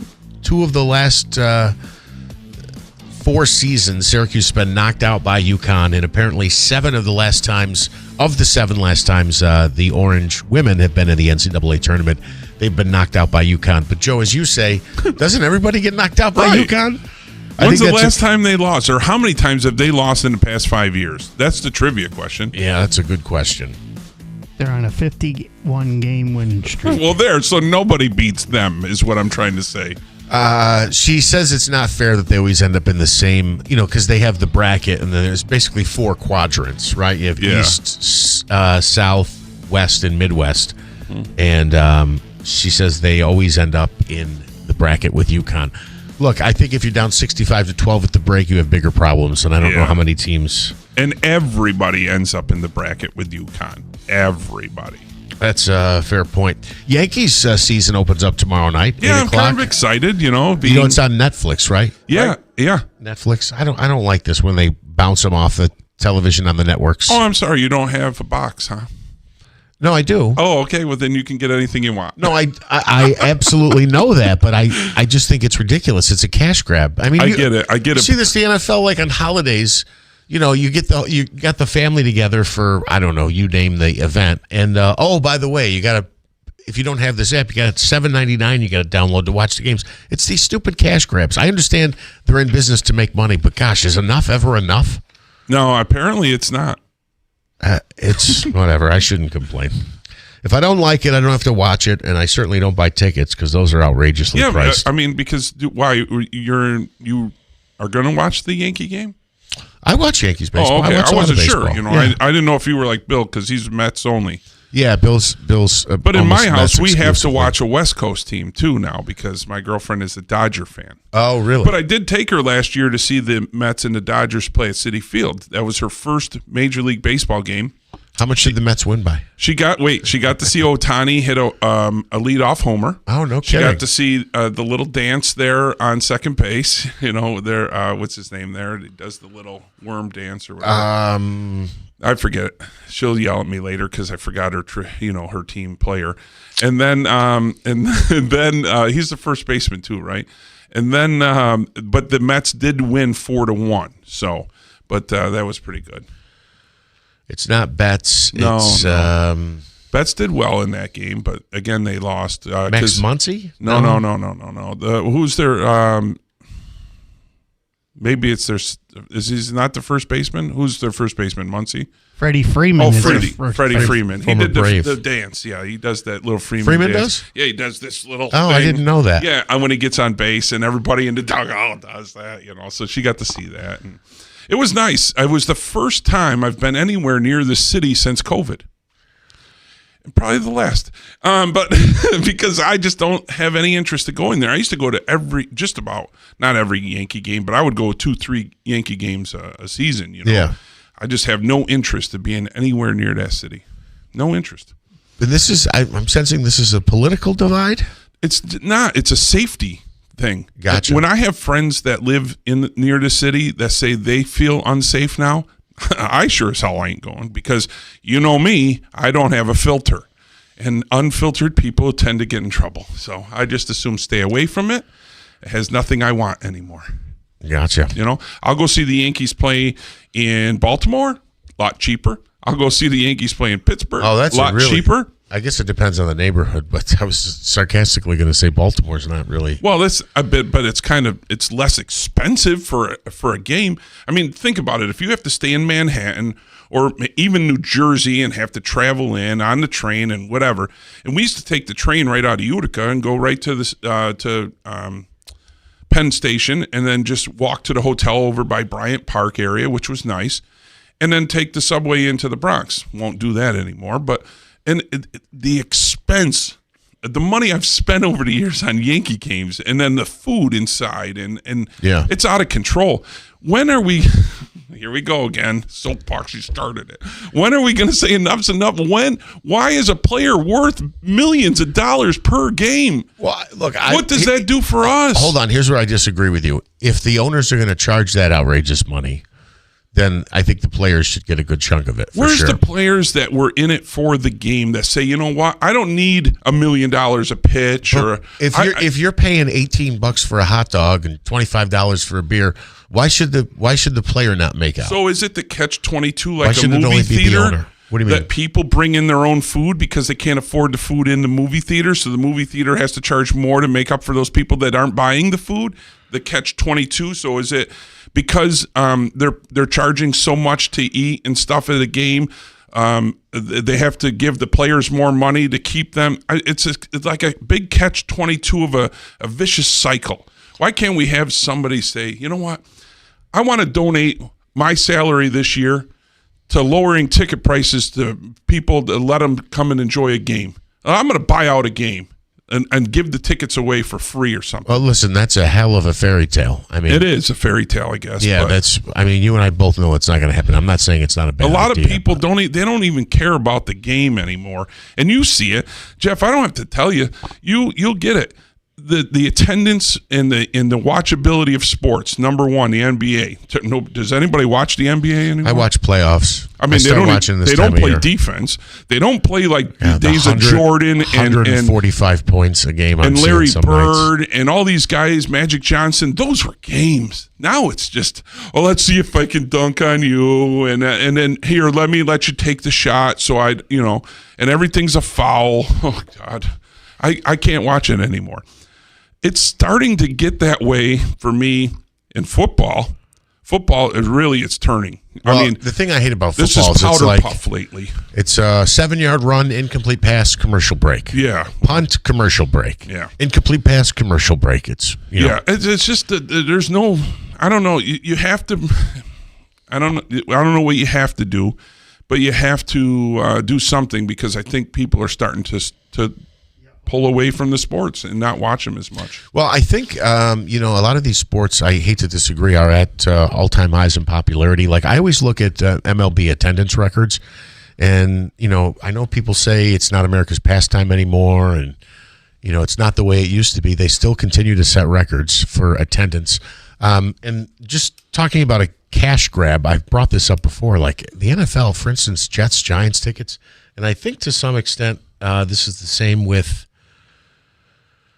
the Bills too, with their new stadium. You know what a personal seating license is? I've talked about this on the show before, but it's basically, and it could be anywhere from like $2,000 to $50,000. It's the right to purchase season tickets. That, you know, in some cases, the $50,000 that someone's paying, it does not include any tickets. It's the right to purchase their season tickets, and that's per seat. Wow. And it varies between $2,000 and $50,000, and I think the Bills have introduced this this year as well. Tom is on the line with a comment, 315-736-0186. Good morning, Tom. Yeah, Jeff, and to my ex-boss, Joe Lode, how you doing? What's going on? Well, I was shooting a lot of church pictures instead of guns.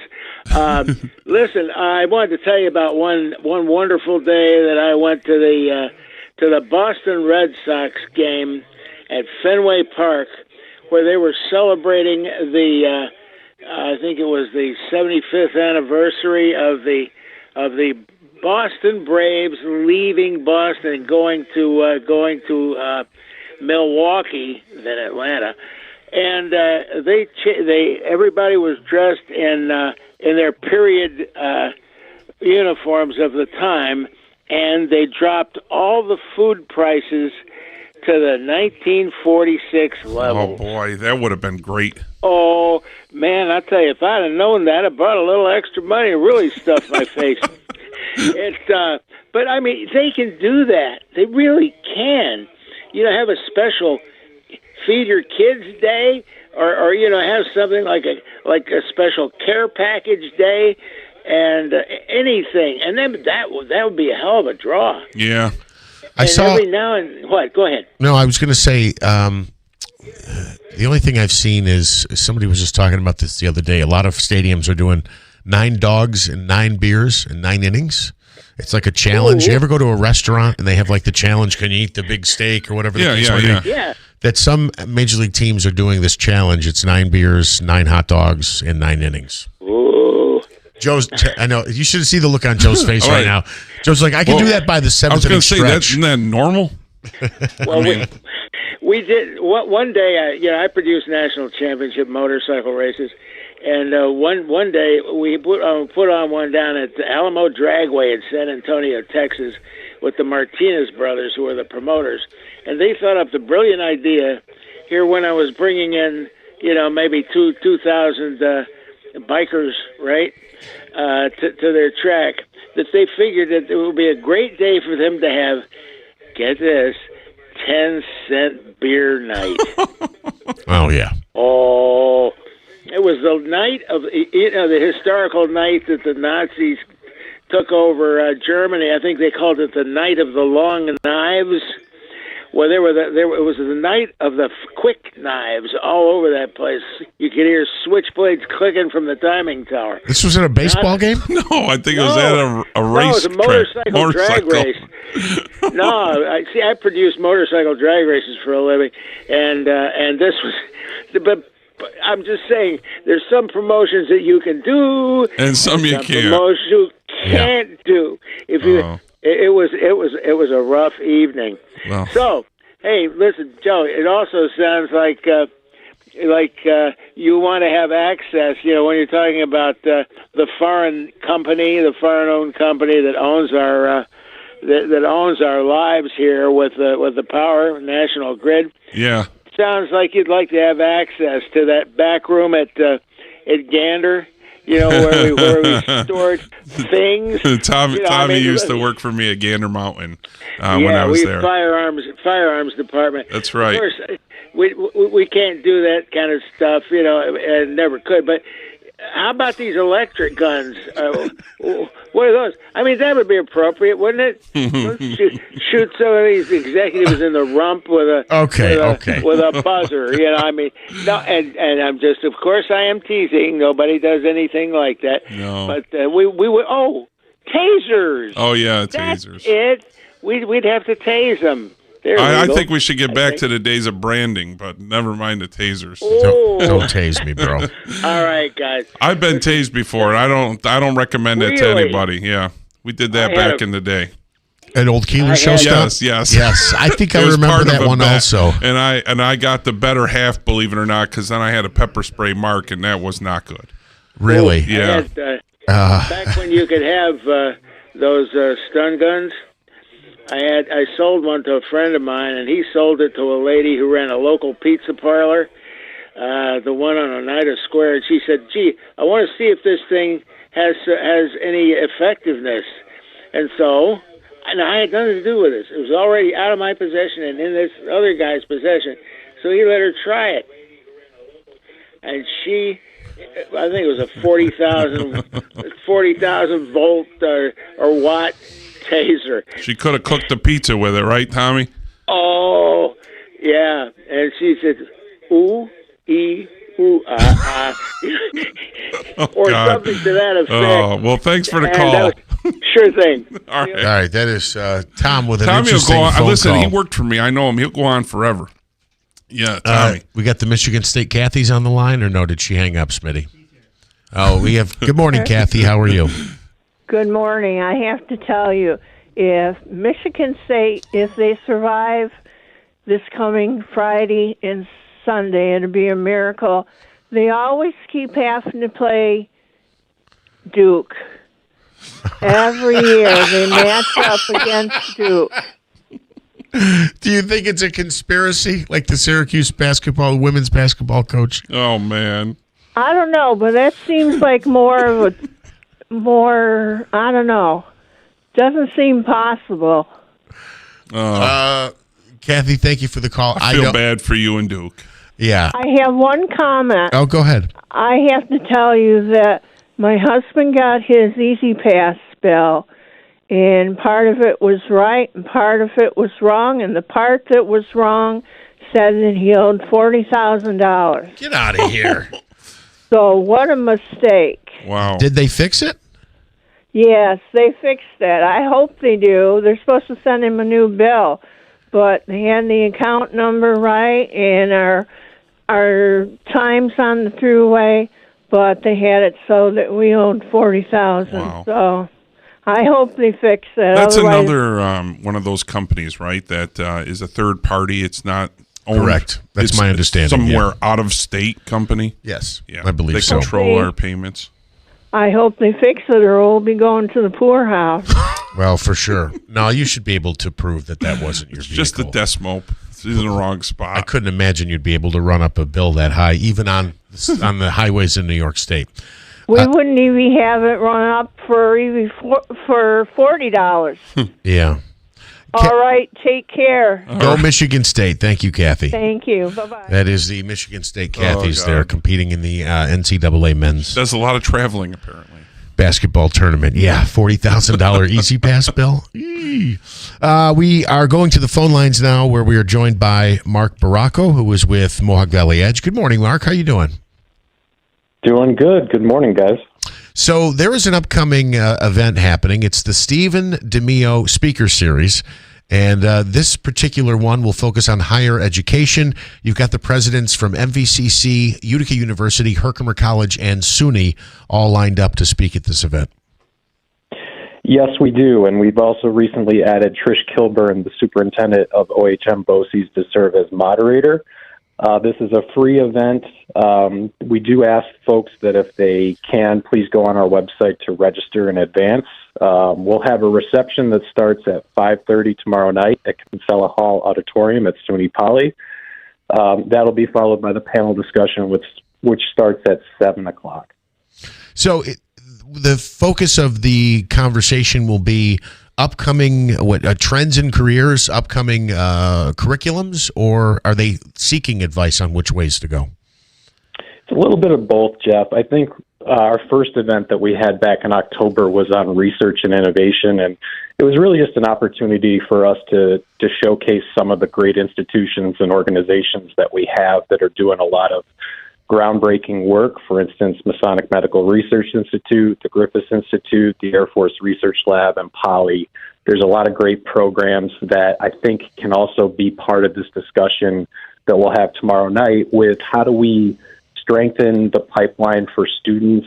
How do we keep them here locally and get them into good paying career paths? And I think a lot of the programs that you see popping up at SUNY, at Herkimer, at Utica University, and everywhere in between, I think we've got a lot of great momentum, and this is just an opportunity to have a unique opportunity of 4 different college presidents all in one room. And we encourage folks not just to attend, but to go up and ask them questions throughout the course of the event. And again, it's happening tomorrow night in Kinsella Hall on the campus of SUNY Poly. Networking starts at 5:30. The panel discussion starts at 7.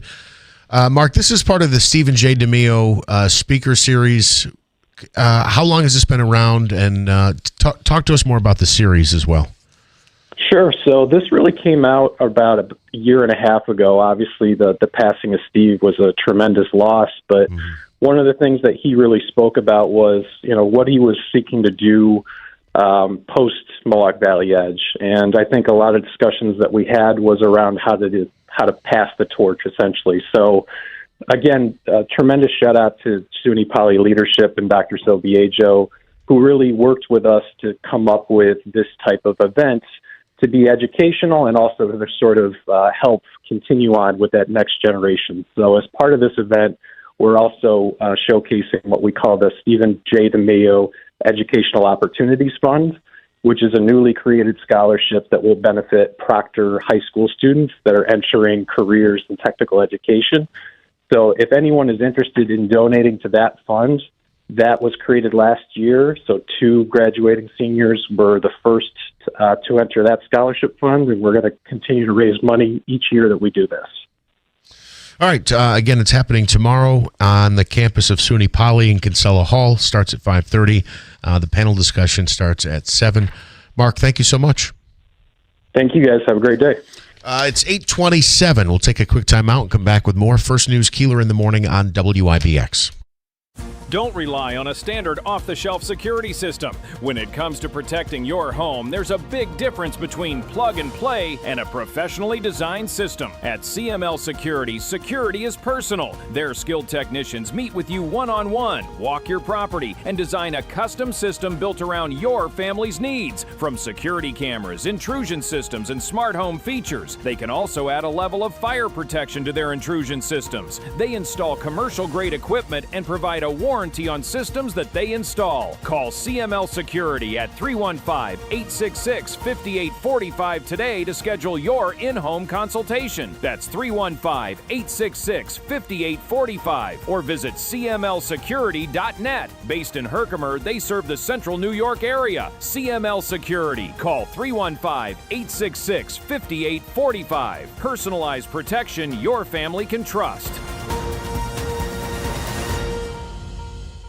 The smartest self-defense decision isn't made in the moment. It's made before danger ever appears. Because when you pull a firearm trigger, you're not just stopping a threat. You may be starting a chain of legal, financial, and emotional consequences that can follow you for years. That's why more responsible Americans are choosing to lead with less lethal force. Byrna less lethal launchers fire tear gas and kinetic rounds designed to stop an attacker for up to 40 minutes, giving you time to escape, create distance, and get help without using deadly force. It's a smarter first response. Your college-age kids can carry it. Your spouse can use it. Even aging parents can handle it confidently. Byrna's best-selling compact launcher is sleek, slim, and incredibly powerful, built for discreet everyday carry. Byrna is proudly hand-assembled in Fort Wayne, Indiana. More than 750,000 have been sold worldwide, making Byrna a trusted leader in personal safety. And it's legal in all 50 states. No background checks. Ships directly to your door. Protect yourself. Protect your future. Start with less lethal. Visit Byrna.com today and find the right launcher for your family. That's BYRNA.com. Hurt in a car? Call William Attar. 315-444-4444. Spring is almost here. Get your yard ready with New Perspective Landscaping, your trusted local contractor. From paver patios, walkways, custom landscape design, and full-service maintenance. Call today and get on the schedule before spots fill up. Visit nplhardscape.com today. Attention patriotic Americans. To honor the 250th anniversary of American independence, the United States Mint is striking a groundbreaking American Silver Eagle coin. The 1776 to 2026 W American Silver Eagle is the first dual-dated coin in this series' history. Its inspiring dual date pays tribute to our nation's founding fathers, the Declaration of Independence in 1776, and the spirit of the American Revolution that lives on today in 2026. Now is your chance to get this first of its kind dual-dated American Silver Eagle in perfect proof 70 Ultra Cameo condition, like nothing collectors have ever seen. But hurry, pre-sale slots are limited. With mintage of just 500,000 coins, this release is a true absolute rarity. Secure your 250th anniversary Silver Eagle now with Rare Collectibles TV exclusive pre-sale. Call 800-925-1544 now before they sell out. That's 800-925-1544. 800-925-1544.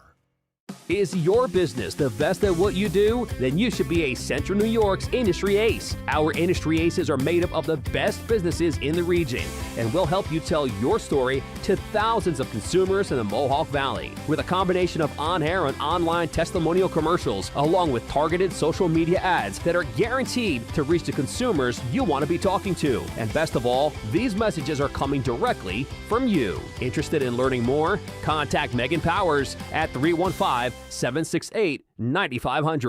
The Potting Shed Antiques in Whitesboro is buying silver, gold, gold-filled, vintage costume, estate jewelry, and U.S. and Canadian coins. They've been your hometown buyer for over 50 years. While other gold and silver buyers claim to offer the highest prices, the Potting Shed Antiques actually delivers. Let Don Hartman take a look at your individual pieces or your entire collection. The Potting Shed Antiques, open Thursdays, Fridays, and Saturdays. Please call ahead for an appointment. Visit thepottingshedantiques.com. It's tax season, and at LifeLock, we know you're tired of numbers. But here's a big one you need to hear. Billions. That's the amount of money in refunds the IRS has flagged for possible identity fraud. Now here's another big number. 100 million. That's how many data points LifeLock monitors every second. If your identity is stolen, we'll fix it guaranteed. One last big number.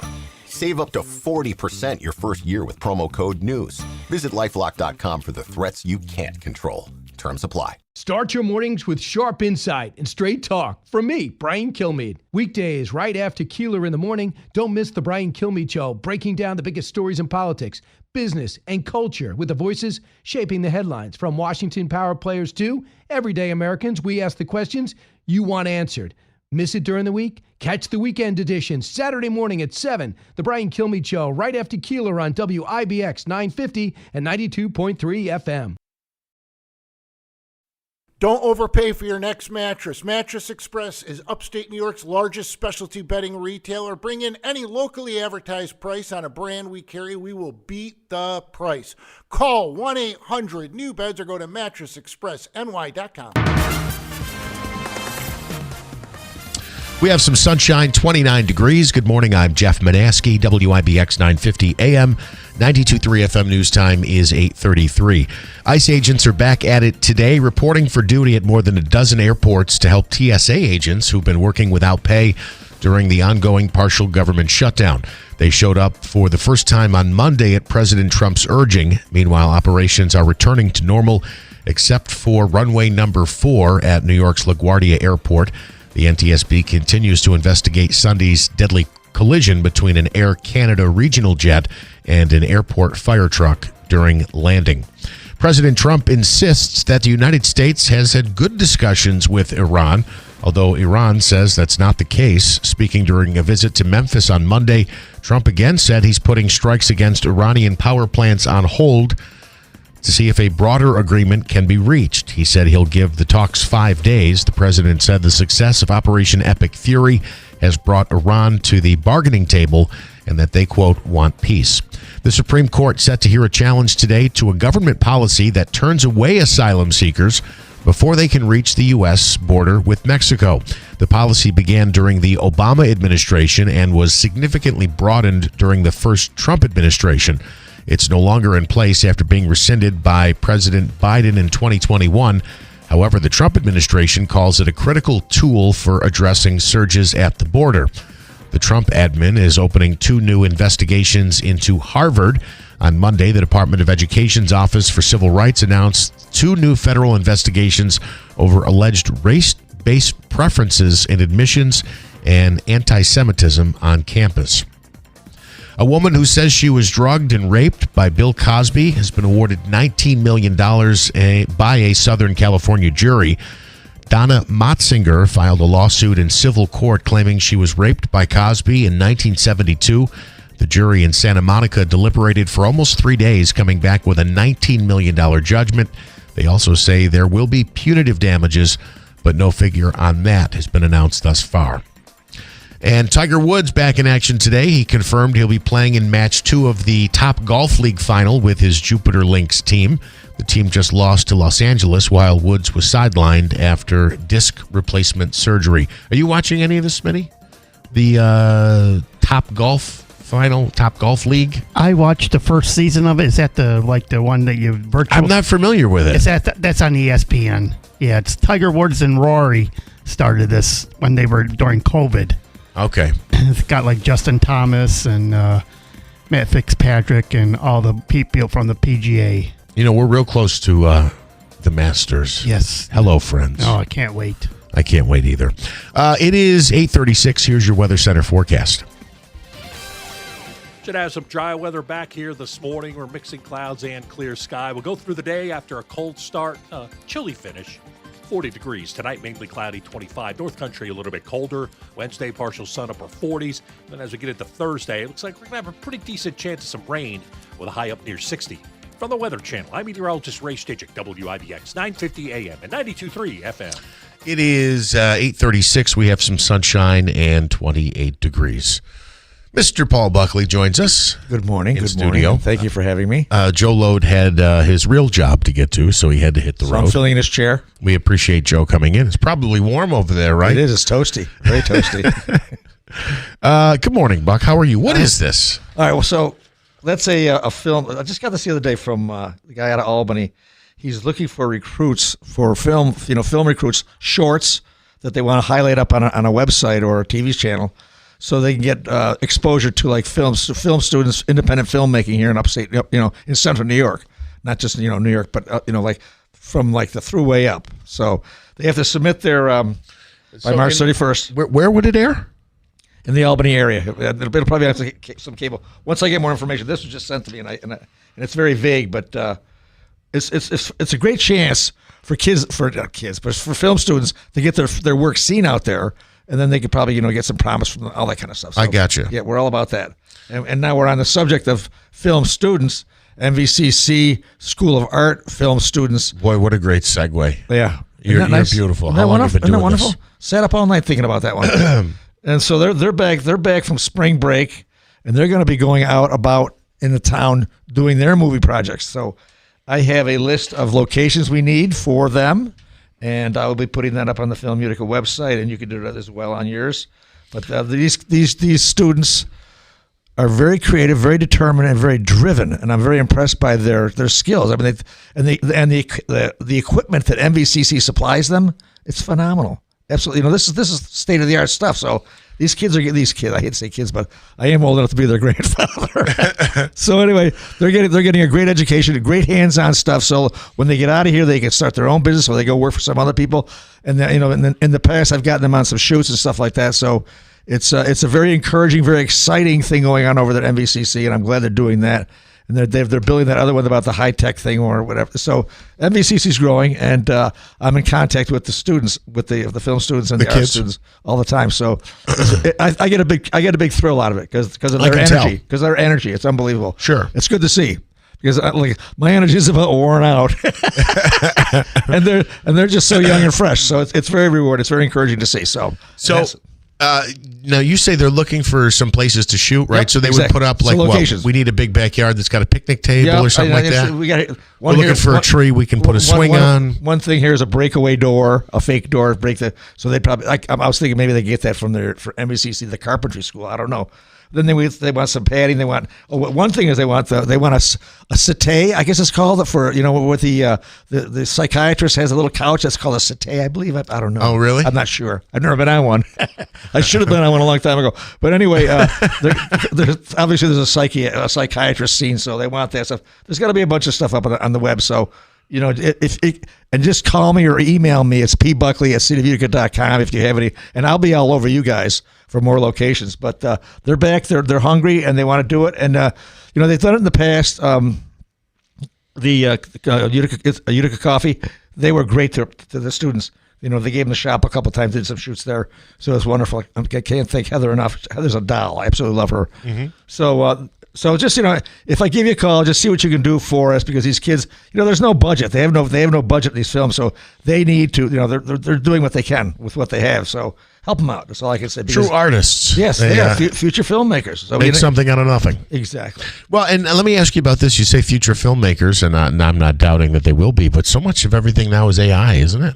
Well, what is that doing? That's my biggest fear. That's my biggest fear. I mean, AI is going to kill a lot of positions, a lot of jobs in this industry. So I think a lot of Hollywood and all the filmmakers are pushing back on this. They're trying to force the government to as they should. Yeah. Oh yeah. As a matter of fact, I feel like I keep saying this, and I hate that. I don't want to come across as anti-business, and I understand everybody's got freedoms, but from the standpoint of the role of a government, and it's not the government's job to provide jobs, and I don't want to go down this whole road, but I can't believe they aren't putting more restrictions in place. Like how they try to encourage people to don't make your whole call center across in another country or something like that.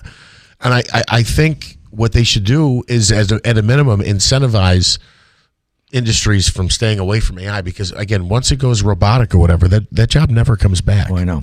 And there are some good things with AI aside from the yeah, sure, I agree, that kind of stuff. So use it in that application, but don't start taking people and making them, and creating them it's like cartoons, it's like animation. So animation will go down that's the first thing that's going to go. Is my brother's gig out in California. Animation? Yeah, oh yeah. Why? Because they'll animate the real people. It's a form of animation. This computer stuff, Okay. So that's why I look at it. But it's just going to, set decorators, costume, wardrobe, audio. That's all going to go by. It's all going to go. So I'm very concerned about that. But that's up to the. I hate to say it's up to the government to restrict that, but I think the artists themselves should do it, because like a lot of these Hollywood actors, they're selling their image just to get some cash, whatever, and then they use it. Yeah. So that Matthew McConaughey, he's doing something with the AI just to do something for his whatever. He's doing some books or something. I don't know, but anyway. So let's forget about AI. We need some NIL money for Hollywood, huh? Name, image, likeness, and if they use it, and you should be able to bill them back and get checks forever for it. So also, I have to mention this weekend, seeing that the Pioneers got robbed out of their Final Four. Yeah, you're upset with some non-calls, huh? As my brother said, I'm a sore loser, but it was painful to watch the officiating, and it was just terrible. But so instead of going to the hockey game, you can go to Hamilton, New York. There's a film festival down there. It's a comedic shorts, anything within 20 minutes. Grant Slater's doing that. He's been doing this festival in Hamilton for years. And the Hamilton Theater, it's very intimate. It's not a big theater, but the chairs are huge. The seats are huge. They got the popcorn thing. It's a beautiful little theater. Okay. It's a great place to view indies. So that's going to be this Friday night at 7:30 p.m. And then on Saturday at 1 p.m. and 7 p.m. matinee and a night feature. And Hamilton's only about a half-hour away drive, and it's worth it. It's a great little theater, and it's very intimate. And like I said, you get to meet anybody who's interested in film or any filmmaker. They should go because they can talk to these people because they're all right there. It's like a one-on-one with these filmmakers. Gotcha. They ask what they did, how they did it, and blah blah blah, all that kind of stuff. So it's a learning experience as well as it's supposed to be humorous. I'm going, so I'm taking my bride. We're going to go. So I think we're going to go Saturday afternoon. I'm not sure. So again, that's happening 7:30 Friday night, and then Saturday 1 and 7. Where is it again? It's in Hamilton. There's only one theater in Hamilton. Okay. Yeah, the Hamilton Theater. Yeah. Okay. Yeah. And you'll love it. And across the street there's a little grill, great food there. So make a day of it, make a night of it, whatever. It's a lot of fun. And Grant, the guy who does the festival, We're having lunch on Friday. I don't know why. He hasn't told me, but I'm hoping he's coming. He's talking about moving the festival here to Utica. Okay. So I would love that. But I just wonder what theater I can use that will allow popcorn, soda, and all that kind of stuff in the theater itself, because the Munson won't let us, and I know MVCC won't let us, and I don't know. I'll have to do some hunting, and we'll figure something out. But the seats still in Uptown? I know they were. The back ones are. The back ones are. Okay. For the balcony back, but the front is all empty, and I don't know what he's planning there yet. I should find out. But that's that. But also, I also have some bad but sad but good news on the home front here. Last week or 2 weeks ago, this group out of New York came up here from HBO for the Gilded Age. They filmed that, they produced that, and they came up here to check out the train station, Union Station. So the scouts were here, the location scouts were here. They loved it. And then are they going to do a show on it? Well, no, not yet. Don't get heavy. Okay. So then they came up. Then the whole entourage came up. The director of photography, the sound, the lighting, all these people, and all these people who are losing their jobs to AI pretty soon. Yes, exactly. So they're just working where they can. So they were looking at the train station, and their biggest problem was the light. All the skylights just lights the place up, but they want to be able to control the light. Right. And if the sun comes out or gets cloudy, which will probably be cloudy, who knows, or what, snow, I don't know. But so we got turned down. We were in the hunt for a while, but then they turned us down. But I showed them. What? I showed the scouts because of the lighting. Yeah. Because you got to get up there in the skylights and do all kinds of. It would have been too much of an endeavor for only one day of shooting. But anyway, I wanted it here because I want the exposure from the theater. I mean, from the station.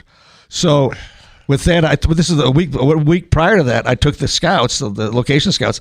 I took them up to the Rutger Mansions. Yeah, which they loved, absolutely loved that. And this Gilded Age takes place in 1880, 1890. That period. It's a period piece.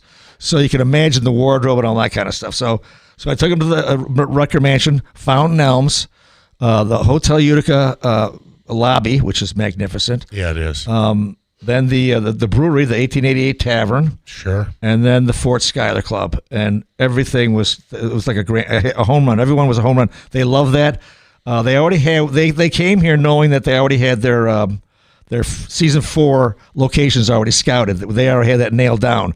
So if they get season 5, they're coming back here. They'll use those things. They'll use those locations I just said. So I'm very excited about that. Yeah, that's great. So I hope AI doesn't take over. Wow. So they'll stay here. They were only going to be just like when Ben Stiller was here with Severance. They used the train station. They were here for 2 days, but they spent millions. They spent millions here. It was wonderful. Well, where did that go? Where what do you mean, like hotel stays and stuff and restaurants? Oh yeah. Okay. Oh yeah. But the thing is, they came in with like 100 extras to fill the station, and these people said we use only local fills, so local background fills. So that'll be great if we get that gig. Joe Lode was looking for a gig. He told me it on the way out. Yeah, he's looking for a lead role. He said he wants to be the next Chris Farley. Yeah, he did say that. Yeah, Chris Farley was very funny, but I think Joe might be a little bit funnier. Oh yeah. Just ask him. I'd give it to Joe for sure. The edge there.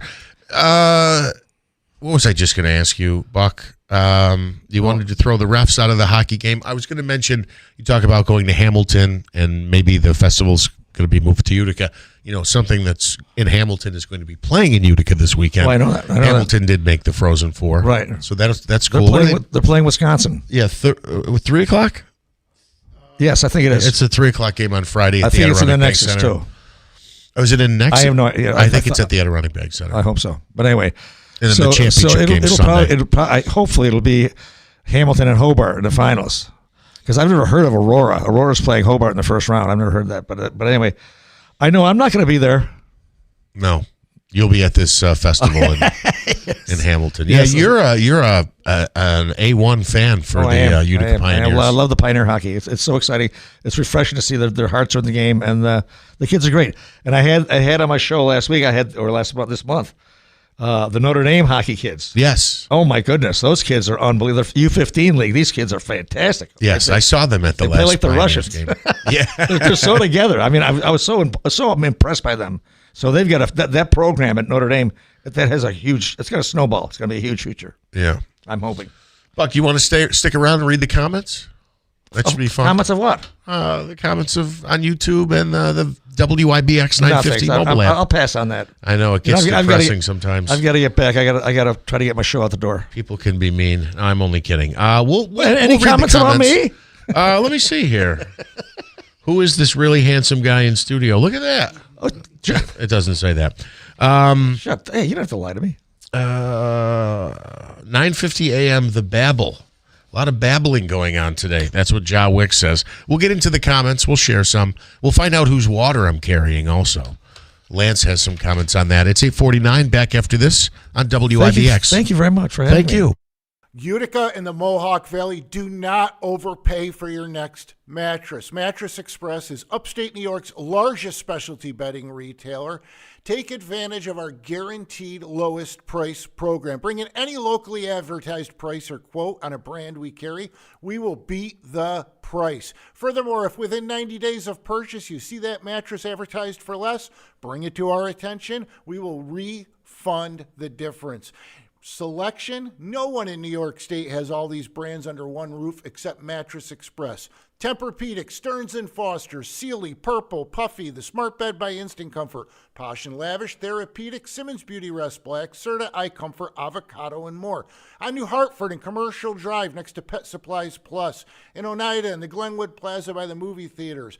And Rome on Black River Boulevard. Open 7 days a week. Go to mattressexpressny.com. Call 1-800-NEW-BEDS. These are uncertain times. Ongoing geopolitical tensions in the Middle East and beyond continue to shake global markets, driving up energy costs and creating widespread volatility. Gold has responded as history shows it does, climbing to new highs as a proven safe haven against inflation and unrest. Silver follows strong, offering even more protection for diversified portfolios. Call True Gold Republic at 800-300-GOLD for your free guide on protecting your retirement. If you're 55 or older, approaching or enjoying retirement, and have significant savings, you understand why stability matters now more than ever. Paper assets can vanish in a crisis, but precious metals have endured for generations. True Gold Republic helps Americans like you protect what you've built with real gold and silver IRAs. Call 800-300-GOLD for your free wealth protection guide today. No obligation, just information. Consult your tax professional before investing. Call 800-300-4653. That's 800-300-GOLD. The smartest self-defense decision isn't made in the moment. It's made before danger ever appears. Because when you pull a firearm trigger, you're not just stopping a threat. You may be starting a chain of legal, financial, and emotional consequences that can follow you for years. That's why more responsible Americans are choosing to lead with less lethal force. Byrna less lethal launchers fire tear gas and kinetic rounds designed to stop an attacker for up to 40 minutes, giving you time to escape, create distance, and get help without using deadly force. It's a smarter first response. Your college-age kids can carry it. Your spouse can use it. Even aging parents can handle it confidently. Byrna's best-selling compact launcher is sleek, slim, and incredibly powerful, built for discreet everyday carry. Byrna is proudly hand-assembled in Fort Wayne, Indiana. More than 750,000 have been sold worldwide, making Byrna a trusted leader in personal safety. And it's legal in all 50 states. No background checks. Ships directly to your door. Protect yourself. Protect your future. Start with less lethal. Visit Byrna.com today and find the right launcher for your family. That's BYRNA.com.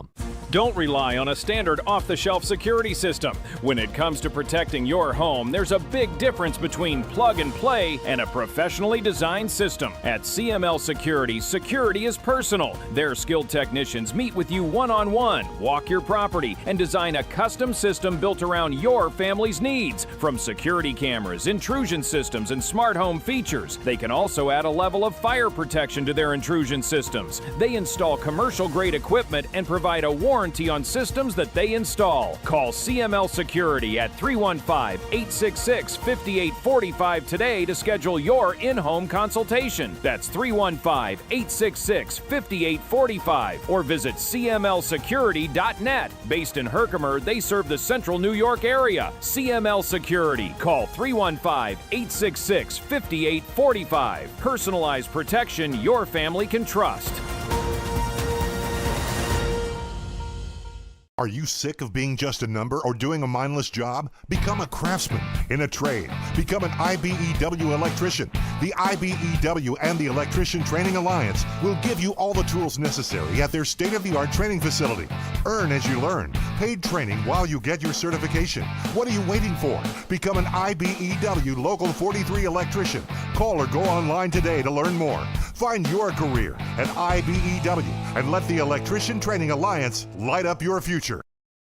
Start your savings at Tallman's Tire and Auto Repair. Now through March 31st, get up to $170 back on a Firestone prepaid MasterCard. Get up to $70 when you buy a set of 4 eligible Firestone tires. Get an additional $100 when you make an eligible tire purchase with your Tallman's Tire CFNA credit card. Don't wait. These offers end March 31st. Visit Tallman's Tire and Auto Repair in Utica, Yorkville, Rome, and Herkimer, or online at tallmanstire.com. Hey, everybody in upstate New York. I don't know where in upstate New York, but thanks for listening to the Keeler Show. Never met this man. Don't know why I'm telling everybody to listen, but thank you very much. By the way, this is Larry David from Curb Your Enthusiasm. I have nothing else really to say to you, but I thank you for listening to me, tell you to listen to this man, Bill Keeler. On WIBX. WIBX. This is Keeler. WIBX 950 and 92.3 FM. Now back to the Keeler Show. All right, we are back. A few minutes left as we wrap up a Tuesday morning. So my secret is out. Apparently, I think it was Tony Baloney in Jawick. They must have seen on the camera feed, there was a personal correspondence here from the mayor directly to me, and they must have seen it. They just have sharp eyes. But when the mayor came in, he said, Jeff, absolutely no tough questions, and you can't talk about potholes, otherwise I'm not coming in. So I had to abide by that, guys. I know that's the big conversation on YouTube. Obviously, I'm being tongue-in-cheek here. Quite a bit of sarcasm. We talk about potholes frequently, and I always say it's not just Utica, but Utica has some of the biggest ones, and I don't know that that's the fault of an administration, but whatever. You're welcome to comment. Also, let's see, where's Bill today in Florida with Andrew? No, we hope to have Bill back maybe tomorrow. He's just a little under the weather. Never once did Jeff say today, go to read the YouTube comments. Well, I'm checking in on him right now. Potholes in Utica are so bad that they reroute the Boilermaker around the potholes every year. Well, that's not funny. And let's see, no counterpoint to his answers. Great interview, Jeff Behar. So I think that was in response to the mayor's comments earlier this morning. Lance and Lee thinks I'm carrying water for Mayor Galeem now. If I can call him Galeem. I guess if I carry his water, I'm allowed to. Let's see. How much water are you carrying for him, Jeff? As much as I can carry. Thank goodness Frank Miola is watching over the spending now. Hopefully things aren't swept under the rug now, like the holiday pay for the police department. That is from Lance. Sounds like Galimi wants his employees walking around with a tin cup panhandling in Albany. Let's see. He says, does Holt coach first base or third base? Boy, Lance got a lot today. Is it polite to make faces during a common council meeting when people are speaking? So this gets to the point, I guess, about the comment that Joshua, what can I think of his name? Harrington. Josh Harrington made at the council meeting about this isn't funny.